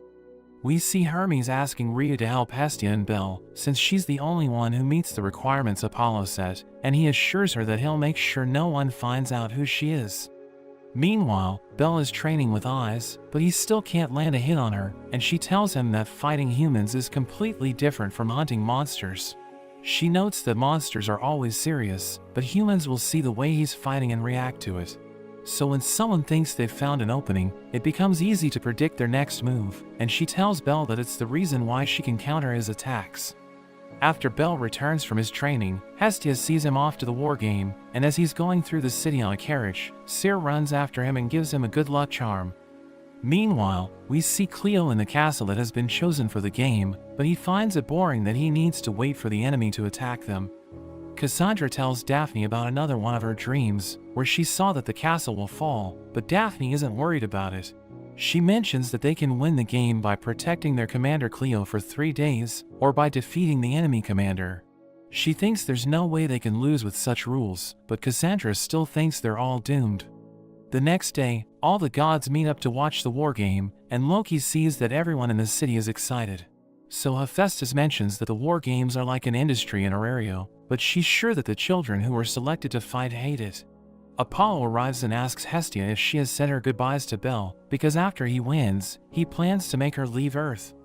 Asphi tells Hermes that the game is about to begin, so he uses his powers to start a live broadcast, which everyone in the city watches. At the castle, the Apollo Familia members think that since they have 3 days, the enemy won't attack them immediately, but they're surprised to see Rhea rushing towards them. She hits the castle with a wind blast, and the archers try to shoot her down, but she uses a magic sword to attack with fire. Apollo thinks their strategy is decent, but notes that he has 100 soldiers, while Hestia only has 5, so he thinks she doesn't stand a chance. Rhea keeps blasting the castle walls with her flames, so a boy named Luan tells the other members that Cleo is ordering 50 of them to go out and defeat her. They're surprised because it's half of their forces, but he notes that if fewer people went out to fight her, they would easily be defeated. As they go outside, Rhea hits them with her fire slash, but her magic sword reaches its limit, and it finally turns to dust. She uses her other sword to attack them with her lightning, but it also crumbles to pieces, and she takes out her wooden sword to fight them.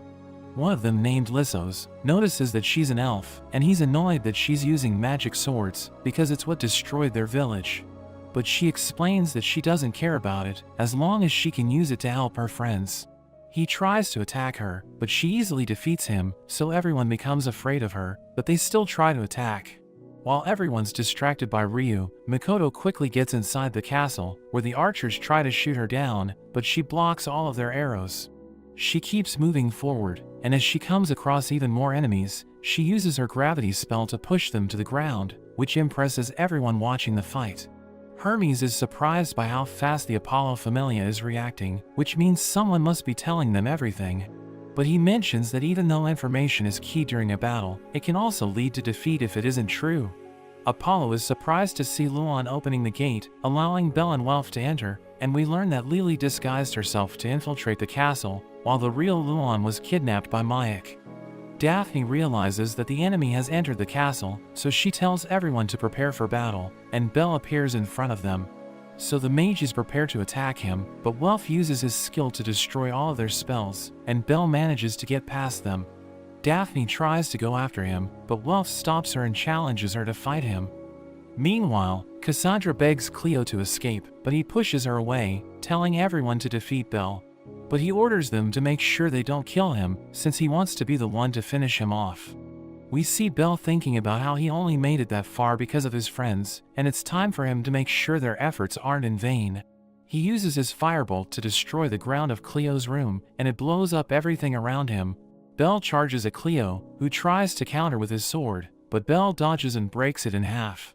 Cleo can't believe how much faster he has become, since he was nowhere near that level the last time they met, and he tries to hit Cleo again. But Cassandra suddenly grabs him, so Cleo uses the chance to throw a ring of light at him. He manages to dodge it, but it keeps following him, so he tries to stop it by burning it with his firebolt, but it hits him and blows him up. Everyone thinks the fight is over, but Bell stands up even though he's badly injured, and Cleo is amazed that he was able to survive his attack. He takes out his knife and rushes towards Bell to finish him off, but he suddenly remembers what I's told him. He kicks the knife out of Cleo's hand, and he manages to knock him out. So everyone celebrates as Bell wins the war game. Apollo can't believe what just happened, and Hestia reminds him that he agreed to do anything she wants if she won. So she notes that she'll take all of his properties, while his familia will split up, and she also banishes him from Aurario. After that, Bell and the others return to Hestia, who shows them Apollo's mansion, telling them it's where they'll be staying. But she notes that there's still a lot of work to do, and before doing anything else, she makes an emblem for their familia. Lily goes to meet Soma and thanks him for everything he's done for her, and as she's about to leave, he tells her to take care of herself, which brings her to tears.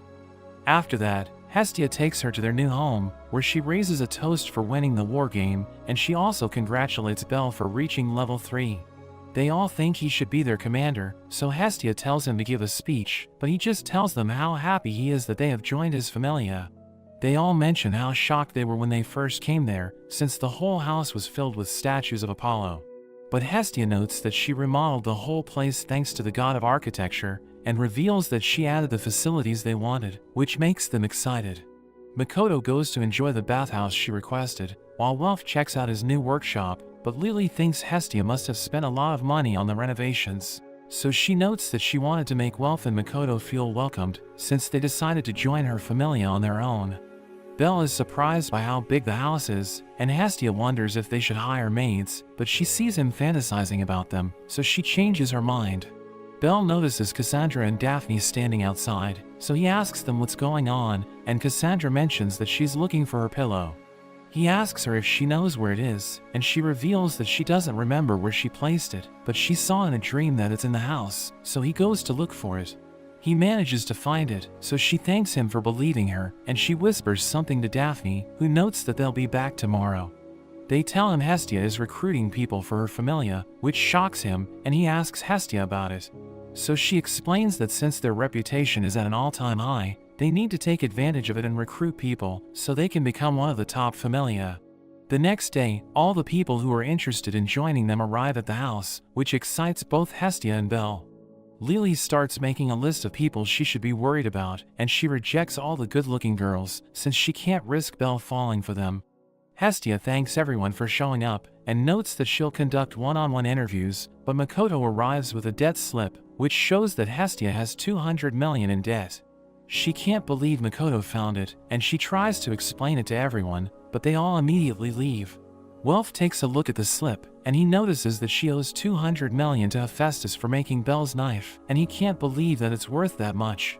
She mentions that she forgot about the debt, since Hephaestus was deducting it from her paycheck, and she tries to laugh it off, but everyone is still annoyed at her.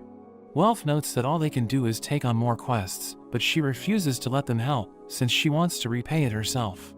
After Belle wakes up, Welf takes him to the bathhouse, where Hestia overhears their conversation, but Makoto and Lily also arrive, so she tells them to stay quiet. Belle thanks Welf for joining Hestia's familia, and he mentions that he never thought they would end up living together, because the first time he met Makoto, she led a group of monsters to attack them. But after that, she has been helping him at every turn, and he knows that he needs to thank everyone else as well. He thinks he would never have become an adventurer without Lily, while Hestia is the one who found him, so everything happening to him is a gift from her. He knows a few people call her useless, but she's the most important person in his life, and he considers her the best goddess. He feels like even though everyone else has been helping him, he hasn't been doing anything for them, but Welf assures him it isn't true, telling him it's their job to support each other. Hestia starts to cry and tries to go over to the men's side of the bath, but Makoto and Lily stop her, since she isn't wearing any clothes. At night, Hestia mentions that she was trying to show off earlier, but she can't pay off the debt on her own, so she asks everyone to help her, and they all agree to do their part. After that, Chigusa knocks on their door, so Makoto tells her to come in, but she says something to Makoto, which leaves her shocked. Makoto tells everyone she's going to bed early, but as she tries to sneak out, Belle and the others start following her, because they think she's been acting weird. She meets up with Chigusa, and they go to the pleasure quarter. Lily doesn't understand what Makoto is doing there, since it's the last place she would want to visit, while Belle is shocked seeing everything around him. As they keep moving forward, the women there try to get Belle to spend the night with them, but Lily makes sure no one can get to him. They notice Makoto and Chigusa being surrounded by men, but as they go to save them, a woman grabs Belle and separates him from the others. Welf and Lily save Makoto and Chigusa, and he reminds Makoto that they're in the same familia, so she should tell them everything. She notes that Chigusa told her one of their childhood friends might be working there, and they wanted to see her with their own eyes before discussing it with the others. Lily thinks it isn't a good idea to stay there, so they should leave immediately, but they're shocked when they realize that Belle isn't with them. We see that he's lost, and he starts walking around, but he's surprised as he runs into Hermes, who makes him promise never to tell anyone that he saw him there. He gives Belle an aphrodisiac as a reward, which shocks him, and he tries running after Hermes to give it back, but he almost runs into a woman named Aisha.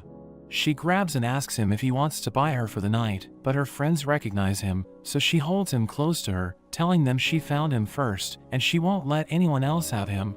He tries to tell them he's just looking for his friends, but they don't believe him because of the vial that Hermes gave him, which makes them think he's there to have fun. They take him into a building, where a goddess named Ishtar asks Aisha if she has found her prey for the night. But all the girls tell Ishtar to stop looking at him, since she'll end up charming and stealing him from them. She mentions that she has a guest coming, so she doesn't have time for inexperienced little boys, and he realizes that he's in the Ishtar Familia's house. He remembers the time Ina told him that the Ishtar Familia is one of the most powerful in Aurario, but she also warned him to stay away from them. Aisha tells him that all the rooms are filled at the moment, so he needs to wait for a while, and he asks the girls if it isn't a problem that he belongs to another familia. They reveal that it happens every single night, telling him that the Amazons kidnap men and have their way with them, which makes him afraid of the girls. A huge woman named Fern also recognizes Belle, and she tries to have her way with him, but the rest of the girls stop her, since she'll end up ruining him. She thinks she's prettier than all of them, and Belle tries to escape while they're arguing, but they notice him, and note that whoever catches him first will win. He tells himself to make sure he doesn't get caught, or else he'll never return to his normal self, and he goes into a random room, where a girl named Haruhime welcomes him, thinking he's a customer. She takes him to a bed, so he tries to stop her, but they both end up falling down. She realizes that it's his first time, so she tells him to relax while she takes care of everything, but as she starts taking off his clothes, she can't believe she's seeing a man's body and falls unconscious. After she wakes up, she apologizes for thinking he's a customer, and he mentions that he's trying to get away from Aisha and her friends, but she thinks he can't escape since it's his first time there. She offers to show him a shortcut at dawn, but in exchange, she tells him to talk with her until it's time for him to go. She reveals that she's from the Far East, and after her family disowned her, she was bought by the Ishtar Familia, but she always wanted to come to Aurario, since she's heard stories about it. We see Hermes delivering a box to Ishtar, who tells him to make sure no one knows about it, and he asks her what she plans on doing with it, so she notes that she'll just show him something interesting. She asks him if he has any more useful information, but he has nothing to tell her, so she takes off her clothes and turns off the lights. Meanwhile, Belle and Haruhime keep talking about the hero stories, and she wishes that a hero would come and take her away, but she knows that she doesn't deserve it. He tells her a hero will never ignore her, but she notes that she's someone who has sold her body for money, and she believes that a hero won't save a filthy girl like her. She thinks she lost the right to read the beautiful stories, since she's no longer pure, and she notes that it's time for him to go, so she thanks him for spending time with her. She shows him the road that will let him get out, and he starts running away, but Aisha notices her and tells her to go back inside. As everyone returns home, Hestia can't believe Belle spent a whole night in the pleasure quarter, and she thinks he must have done something wrong since she found the potion that Hermes gave him. But since he promised Hermes he wouldn't tell anyone about him, he just assures her that he didn't do anything.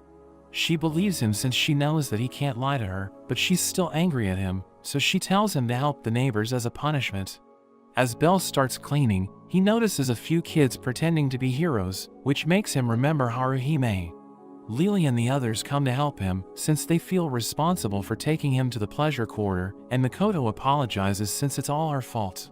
Belle asks her what she was doing there, so she explains that she was trying to find her friend, and he asks her if she's referring to Haruhime. She's sad to learn that Haruhime is really working in such a place, but Lily tells Belle that he shouldn't get any ideas about saving her, since it would put a burden on Hestia. Welf tells her she doesn't need to act like a villain, which makes her embarrassed, but he and Makoto also agree with her. We see Hermes begging Mia to deliver a message to Freya, since it's a life and death situation for Belle, and he tells her that Belle has caught Ishtar's eye. Seer overhears their conversation, and asks him if he was the one who sent Belle to the pleasure quarter, so he assures her that he did no such thing. Meanwhile, Belle goes to meet Ina, who notices that something's wrong with him, so he tells her everything that happened. She's shocked to learn about it, and yells at him to never go to such a place, but he asks her about the Ishtar Familia. So she reveals that they're high-ranked in both financial status and dungeon accomplishments, since most of the Amazons that fight are at least at level 3. Their captain Fern is a level 5 rank 1 adventurer, and Ina reveals that she almost beat Eyes, which shocks him, but she notes that it was a long time ago when Fern was much stronger. He asks her if she knows Aisha and Haruhime, and she reveals that she has heard about Aisha, but she has no idea who Haruhime is. Ina tells Belle that 5 years ago, the Ishtar Familia was accused of hiding the strength of their members, so the guild looked into it, but they didn't find anything. So Ishtar made sure her accusers were penalized, which led to a lot of familias being destroyed. She also made the guild pay a fine, and after that, the guild was put in a bad position, so they no longer had control over what happened in the pleasure quarter. He realizes that the Ishtar Familia is dangerous, and she tells him to stay away from them, since they're a lot scarier than they look. After Belle leaves, he goes to a library, where he reads a book about a hero who lost his dignity because of a woman of the night. But he regained his honor by eliminating her, which makes him remember what Haruhime said to him. In the pleasure quarter, Aisha notices that something's wrong with Haruhime, but she notes that she was just having a dream that will never come true. Aisha gives her candy from the Far East, so she thanks Aisha for always being kind to her, but she tells Haruhime she doesn't need to thank her for every small thing. Makoto suddenly appears in front of her and tries to talk to her, but Haruhime acts like she doesn't know Makoto. The next day, Makoto tells Belle what happened, and he asks her what Haruhime was like when they lived in the Far East, so she mentions that Haruhime is the reason she received Takazuki's divine blessing. She notes that she used to live with Chigusa and Oka in a shrine, while Haruhime lived in a mansion since she was a noble, and the first thing she ever asked her father was to give food to the shrine.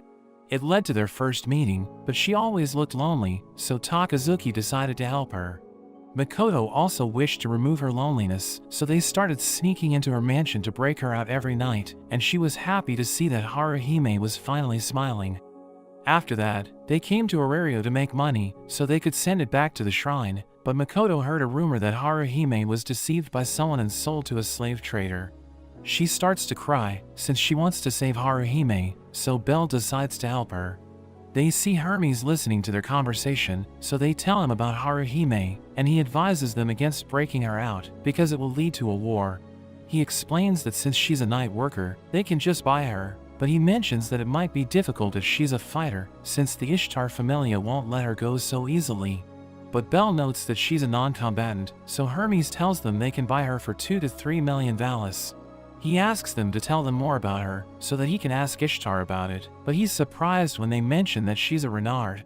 He reveals that when he ran into Belle, he was delivering an item called the Killing Stone to Ishtar, but he refuses to tell them anything else. We see Ishtar telling her Familia members to kidnap Belle, and notes that even though Freya is interested in him, she never does anything. Ishtar tells Fern not to taste him, or else he'll become useless, and notes that the girls can do whatever they like after she's finished with him. She reminds them that the full moon is coming, so they'll perform the killing stone ritual, and she notes that they'll declare war on Freya when it's over. Ishtar thinks it's easier to provoke her if they have Bel with them, but tells the girls not to capture him in public, since she doesn't want the Freya Familia to find out about it. Meanwhile, Bel and the others are busy defeating monsters in the dungeon, and Lily warns them that the pantry up ahead is full of starving monsters, but Makoto doesn't care. Welf notes that even though he was harsh on Bel earlier, he'll stand by him till the end, and Lily still doesn't agree with their plan, but she isn't against making money in the dungeon. Welf asks Bel if he found out anything about the killing stone, but he notes that even Hestia didn't have any information on it, and he wonders if it has something to do with Haruhime. We see that Fern and the others are also in the dungeon, and they think it's the perfect place to kidnap Bel, because no one will see them there.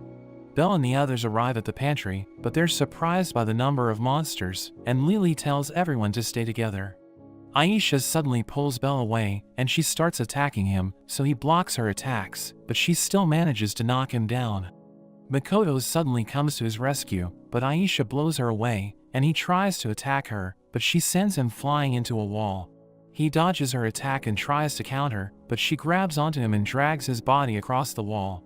As he's lying on the ground, Fern arrives and knocks him out, while Haruhime falls to her knees after seeing him. As Bel wakes up, he finds himself being held captive, and he screams as he sees Fern approaching.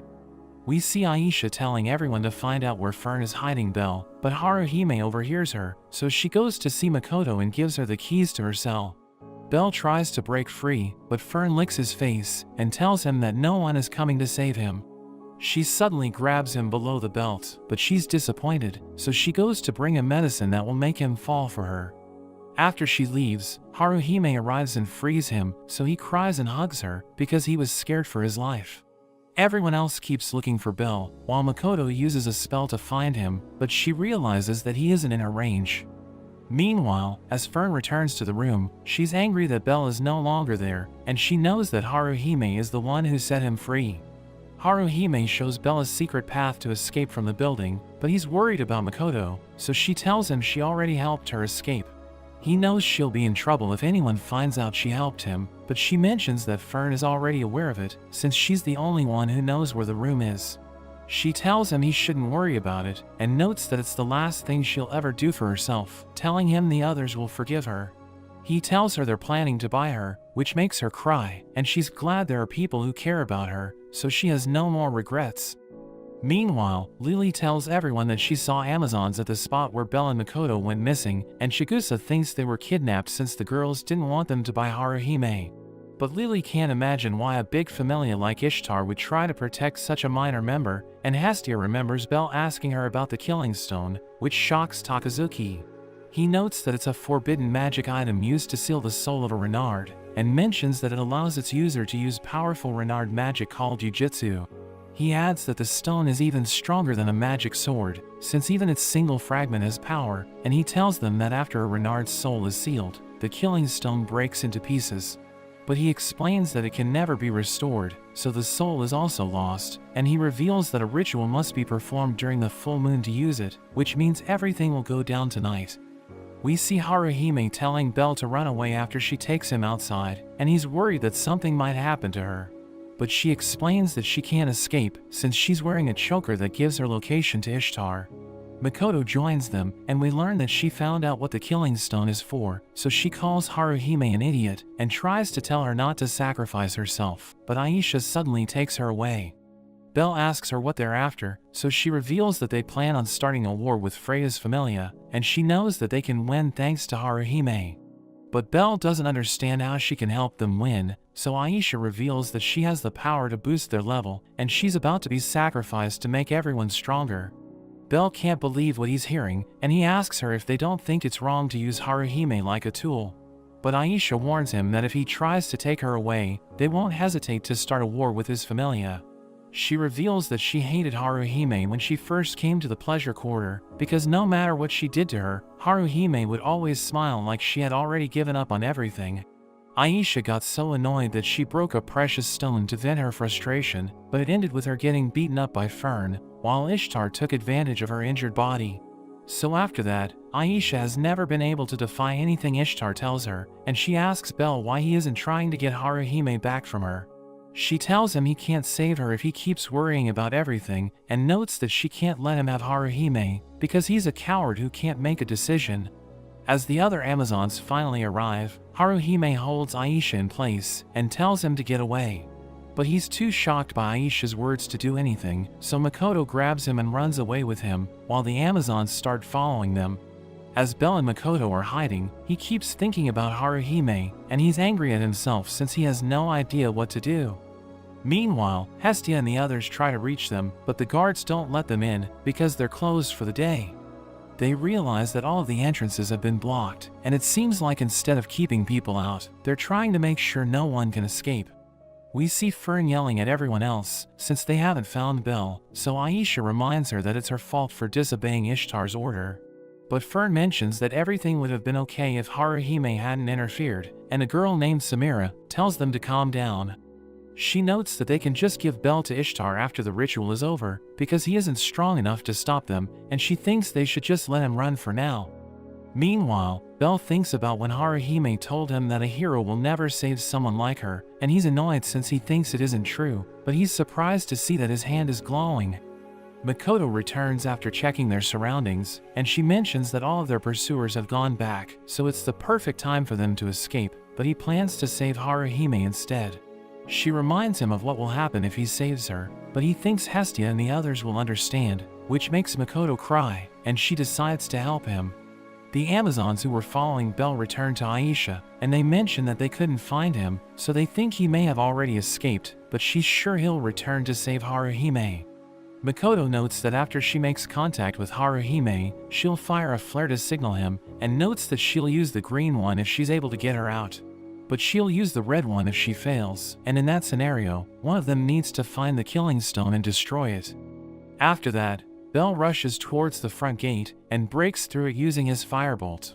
He spams it to get rid of the Amazons, but Hestia and the others hear the commotion, so they attack the guards and break in as well. While everyone is distracted by Bel, Makoto holds a needle to one of the Amazons, and after she gets Haruhime's location, she knocks her out. Fern tells everyone that Bel has returned, so Samira needs to start the ritual, and she takes Aisha with her to fight him. Bel keeps running around their home, and he attacks everyone he sees with his firebolt, but he ends up running into Fern, who starts throwing her axes at him. He tries to hit her with his firebolt, but it has no effect on her, and she sends him flying through a door. The Amazons are about to attack him, but Ishtar tells them to stop, and orders them to go to the ritual site. Bel asks her why Haruhime needs to die, which makes her laugh, since she didn't think he would have the courage to talk about another woman in her presence. She notes that she'll use Haruhime to rank up all of her children, so that they can defeat Freya's familia, and Ishtar reveals that she hates Freya, since all the men think she's the most beautiful woman. Bel wonders why she trained Haruhime if she planned to sacrifice her from the beginning, but she doesn't think there's anything wrong with it, and tells him she doesn't have time to argue with him. One of her men named Tammuz holds Bel to the ground, and she mentions that he's at level 4, so Bel won't be able to get away from him. She takes off her clothes, which makes him embarrassed, and he tries to look away, but Tammuz forces him to look at her. He still closes his eyes and tells her to put on her clothes, which confuses her, since he should have already been charmed by her. She takes a look at his back, and she's shocked to see the skill that crystallizes emotions, which means divine charms won't work on him. He gets away from Tammuz, and she tells him to make sure Bel doesn't escape, so Tammuz runs after him. Meanwhile, as Haruhime is being taken to the ritual site, Makoto comes to her rescue, but Haruhime reminds her that if she tries to save her, it will lead to another war. She doesn't understand why Haruhime has already given up, and Makoto notes that if she just asks Bel for help, he'll never let her go. She starts to cry, and notes that she's someone who has sold her body to men she doesn't even like, so she can't forgive herself for it, and thinks she has no right to ask anyone for help. A group of Amazons arrive, and one of them hits Makoto with her blade, so she jumps off the tower to escape, and fires the red flare to let Bel know that she failed. They finally start the ritual, and as Samira is about to stab Haruhime, Makoto once again comes to her rescue.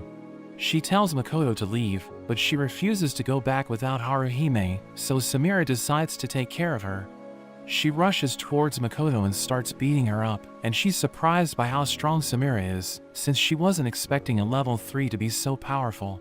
A girl reports to Fern that Belle has escaped, so she yells at him to come out, or else his friend will be killed, but Makoto tells him to stay hidden. Samira shows Makoto that the ritual has already started, which makes her remember the time Takazuki told her that ninjas don't play fair, but they're always loyal. He knows that it isn't her style, but thinks she can still become the greatest ninja if she has something to protect. She grabs onto Samira, who starts beating her up, but Makoto refuses to let go, and Samira is shocked as Makoto's body starts glowing. She discharges her magic, which blows everyone away, and as she falls down the tower, she yells at Belle to save Haruhime. He finally shows himself, so Fern orders one of the girls to eliminate Haruhime, but he manages to disarm her, and shatters the killing stone into pieces. Meanwhile, Ishtar is shocked to see that the pleasure quarter is on fire, because Freya's familia has launched an attack, and Freya tells everyone to do their jobs, while she leaves to talk with Ishtar. At the ritual site, Belle tells the Amazons to let Haruhime go, since the killing stone has been destroyed, but Fern notes that they'll just find another stone. Haruhime tells him to leave, since she doesn't want to be a burden on anyone, but he thinks the heroes they believe in would never abandon her. She starts to cry, and notes that she's a filthy person who doesn't deserve to be saved, but he tells her she has done nothing she should be embarrassed about. He explains that a person should only feel ashamed when they don't have the will to take action, and notes that she never tells him what she truly wants. But Fern hits the ground to blow him away, and tells Haruhime to boost her level. She starts using her spell, but instead of applying it to Fern, she uses it on Belle and tells him to save her, since she doesn't want to die. Fern hits her in anger, so Belle starts attacking her, but she notes that increasing his level won't help him, and they appear to be evenly matched. The other girls are distracted by what's going on in the city, so Aisha tells them to run away, since they've been attacked by Freya, and she knows that they can't win without the killing stone. We see Freya's familia members telling Ada they won't help Belle, but he doesn't care as long as they cut off Ishtar's escape route. As they keep moving forward, he sees Makoto lying on the ground, so he uses a healing potion on her. Meanwhile, Hestia and the others are surprised since they haven't run into anyone, but a girl suddenly attacks them. She knocks Welf down, but before she can finish him off, a man named Alan, who belongs to the Freya familia, stabs her with his spear and tells Welf to get lost. At the ritual site, Belle and Fern keep fighting each other, and as she blows him away, she notes that Haruhime will forever be with them, but he mentions that she isn't a tool. He grabs a sword and uses it to scratch her face, which makes her lose her mind, and she tries to crush him with her axe. He manages to dodge it, but it shatters the ground, and he rushes towards her, so she tries to block his attack, but she ends up falling down as the floor collapses. As Fern gets out of the debris, she notices that the city is on fire, and she's shocked as Ada appears in front of her. She tries to attack him, but he crushes her hand, so she begs him to spare her life. She offers her body to him, telling him she's just as beautiful as Freya, but he becomes furious at the comparison to his goddess, and he crushes her head. Meanwhile, as Makoto wakes up, she sees that she's being carried by Takazuki, and they tell her they still haven't found Belle, so she tells them to go to the Hanging Garden. At the ritual site, Aisha tells Belle that she can't just let him take Haruhime, because leaving a familia comes with a price. She notes that even if he can save her, another familia will hear about her powers, and he'll end up going through everything he's experiencing once again, but he doesn't care. As they prepare to fight, Belle waits until the level boost spell runs out to attack her, and she thinks he's stupid, but she still likes his character. We see Ishtar trying to escape, but she runs into Freya, so she tells the Amazons to attack her, but Freya instantly charms them. Ishtar is shocked seeing this, and she apologizes for kidnapping Belle, but Freya notes that she can't forgive her for her actions, since she won't let anyone have him. Hermes looks at the burning city with Asfi, and he thinks it's all his fault, since he was the one who told Ishtar about Belle, but he never thought it would lead to such a conclusion. Asfi asks him what his goal is, so he notes that he'll accomplish what even Zeus failed to do, by making Belle the last hero. Belle continues fighting Aisha, who mentions that people like him make her blood run hot, and she manages to slash his face, but he almost lands a hit on her as well. They both use their spells on their swords, and as she takes a swing, the shockwave from her attack almost blows him away. But he manages to block it, and both of their swords are broken into pieces. They charge at each other, but Bel covers his fist with his firebolt, and he manages to blow her away. Meanwhile, Ishtar keeps running away from Freya, and she runs into a dead end, but she notices Tama is sneaking up on Freya, so she tries to distract her. She tells Freya that divine charms don't work on Bel, but it makes her want him even more, and Tama lunges at her, but she instantly charms him as well.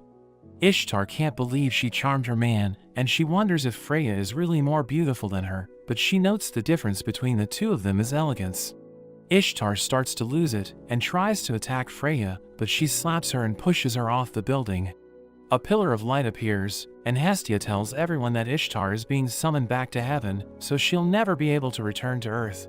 Bel is surprised to see the light, and he notices that Freya is watching him, but she just tells him something and leaves. As Haruhime wakes up, Bel notes that he came to save her, and breaks the choker on her neck.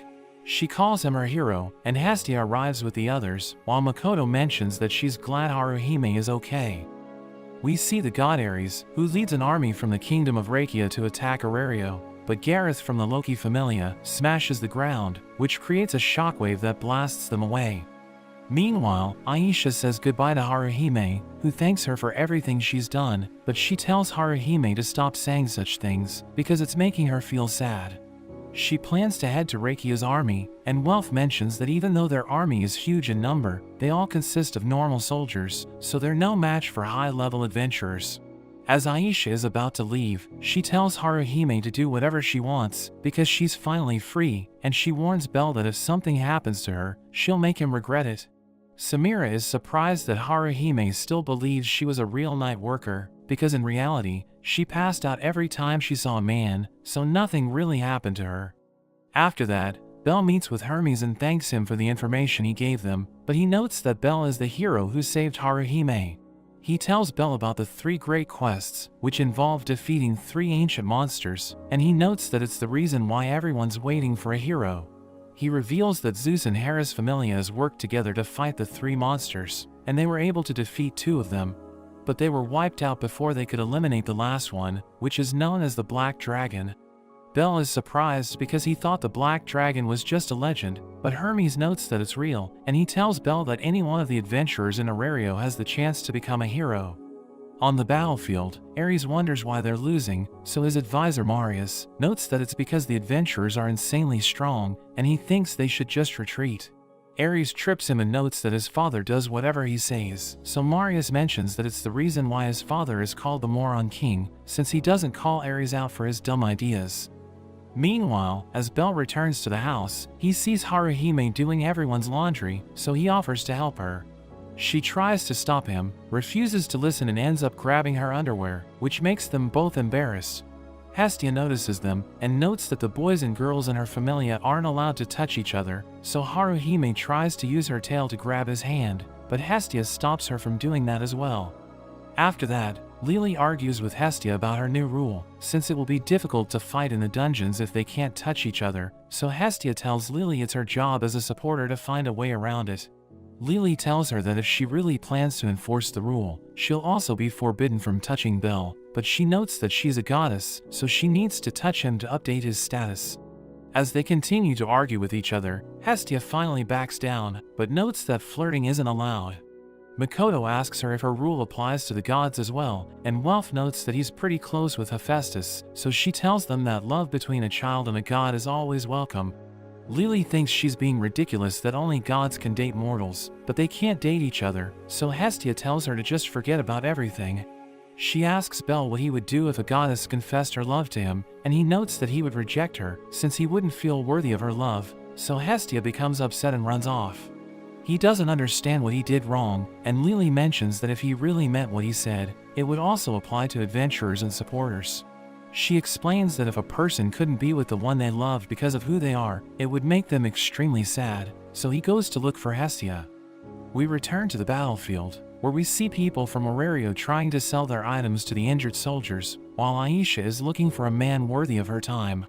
Ares realizes that they can't win a straight-on fight, so he decides to kidnap a god from Arario and make them surrender, which shocks Marius.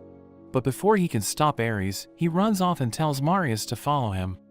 Meanwhile, as Bel is looking for Hestia, he runs into Mayak and Hephaestus, and he asks them if they have seen her, but they have no idea where she is. They notice that something's wrong with him, so he asks them if gods can fall in love with humans, and Mayak notes that it's happened before. Belle doesn't understand how that works, since they're completely different from each other, but they wonder what he's afraid of. They mention that if a goddess confesses her love to him, he shouldn't run away from her, and still respect her even if he loves someone else. Hestia is still angry at Belle, thinking that he doesn't need to be so formal with her. A woman notices Hestia and asks her to gather ingredients for her, which annoys her since she's a goddess. But she still decides to help the woman, and she starts looking for the ingredients, but she runs into Ganesha, who lets her out the front gate. We see Ares and Marius trying to sneak into Aurelio, and Ares thinks their disguise is perfect, but Marius tells him to stop being loud. He notes that their disguise isn't that amazing, since they're just wearing a cloak, and Ares reveals that he plans to kidnap a god from the streets. Marius can't believe how stupid he is, but he notices Hestia walking past him, so he just grabs her and runs away. The whole town starts to panic, and Belle notices Eyes, who tells him that Hestia has been kidnapped. Loki is annoyed at Ganesha, since he was the one who let her out of the front gate, so she kicks him away. Eyes asks Finn if the pursuit team has any information, but he mentions that the enemy has split into multiple units, which are fleeing in different directions. They have no idea what to do, since they don't know much about the terrain outside Aurelio, but Eyes decides to go look for her. Belle wants to join her, and Loki is against the idea, since she thinks he'll just slow Eyes down, but he refuses to just sit back while his goddess is in trouble. Finn notes that if they just go out blindly, they won't be able to achieve anything, but Hermes suddenly appears, and he mentions that Asphi can help them locate Hestia. As they start their rescue mission, Asphi flies into the sky, and tells Eyes and Belle where to go. They catch up to Ares in no time, and he tries to attack Eyes with his sword, but she breaks it in half, and he's surprised that she was able to do that. She ends up getting surrounded, so Asphi tries to help her, but Marius grabs her leg with his chain and tells the archers to shoot her down. Hestia manages to break free while they're fighting, but she falls down a cliff, so Belle and Eyes jump after her. As Hestia wakes up, she sees Belle sitting beside her, and she asks him where they are, so he notes that they're staying at the mayor's house in a mountain village. He tells her that Eyes saved both of them from the water, and Hestia asks him about Eyes, so he mentions that she went to see whether the Rakia army is still coming after them. The mayor, Karm, appears with his daughter Rena, so Hestia thanks them for their help, and she asks for his permission to stay there for a while longer, so he tells her he has no problem with it. Eyes returns and notes that even though she didn't find Asphi or the Rakia army, she still thinks they should stay there for a while, and Belle agrees with her, but he blushes as he sees her dry off her hair. Meanwhile, we see that Karm is in bad health, so Rena takes care of him, and he's happy that he has a kind daughter, but he tells her to rest since she needs to take care of Hestia. The next day, Rena brings tea for Hestia and Belle, and she mentions that a festival is taking place in the town to pray for a good harvest, so Hestia tells Belle to help them. As he's about to leave, he runs into Eyes, and he tells her she looks great in her new clothes, but she asks him where he's going, so he notes that he'll help the villagers prepare for the festival. After that, a villager is surprised by how beautiful Eyes is, and he wonders if all the girls in Aurelio are like her, so Belle mentions that everyone has their own charm. As he walks around the village, he notices something strange, so a villager tells him it's a scale from the Black Dragon. She reveals that there are 10 of them, and we learn that the villagers pray to the scales, because they scare the monsters away. The villagers note that it's the only reason why they can live in peace, and they don't know what they'll do when the Black Dragon is defeated. But Belle is surprised that they think the Black Dragon is the one bringing them peace, because the legends mention that it will destroy the world. As he's about to leave, he sees Eyes standing in front of a scale, but she has an angry look on her face. As Belle returns to the house, he sees Karm standing beside Hestia while she's sleeping, and he tells Belle he wants to talk to him. So they go to another room, where Karm shows Belle an emblem, and reveals that he was once a child of a goddess, but he couldn't save her.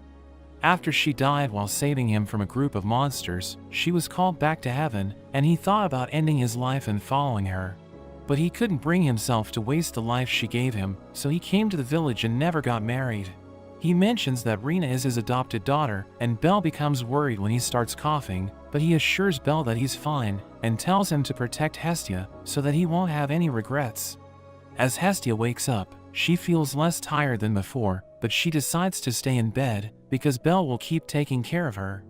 Eyes brings her dinner since Belle is talking with Carm, so Hestia thanks her for her help and asks her what she thinks of Belle. So she notes that he's like a rabbit, and Hestia is happy that she doesn't seem to like him. After that, they go to the festival, where the villagers start doing the harvest dance. They tell Hestia that if an unmarried man asks a girl for a dance, it means he likes her, and if the girl accepts his offer, they end up becoming lovers. They want Hestia to dance as well, so she tells Belle to ask her for a dance, and promises to forget about why she was angry with him if he does what he's told. So he agrees to do it, but she tells him to ask her like he did with Eyes, so he invites her to dance with him, which makes her happy. As they're dancing, he thinks about how she's the most important thing in his life, but he doesn't know how much time they'll be able to spend together. Rena suddenly arrives, and she takes them back to Carm, who looks like he's about to die. As he looks at Hestia, he remembers his goddess Brigid, which surprises her, because they used to be best friends. He's worried that he won't be able to see Brigid after he goes to heaven, so Hestia assures him that she'll find him, and he starts crying since he sees Brigid in her. After Carm passes away, Belle asks Hestia if Carm will be able to find Brigid, but she thinks it will be difficult, because when souls return to heaven, they're restored to a pure white state. So they forget everything and return to the lower world, and she asks him if he doesn't think a human and a god should fall in love with each other. So he notes that humans have a limited lifespan, while gods live forever, and he doesn't want them to deal with the pain of losing someone they love. She tells him he doesn't need to think about it, because no matter how old he gets, she'll always be with him, which makes him cry. She notes that even if death tears them apart, she will still find him no matter how long it takes, so he doesn't need to be afraid of falling in love with her. The next day, they visit Carm's grave, and they decide to leave the village. But Belle wants to return when he has the chance, and Eyes tells him to bring her as well, but Hestia gets jealous and tells her to stay away from him. But that's where this video ends. Remember to like and subscribe to the channel. Thanks for watching, and I'll see you next time.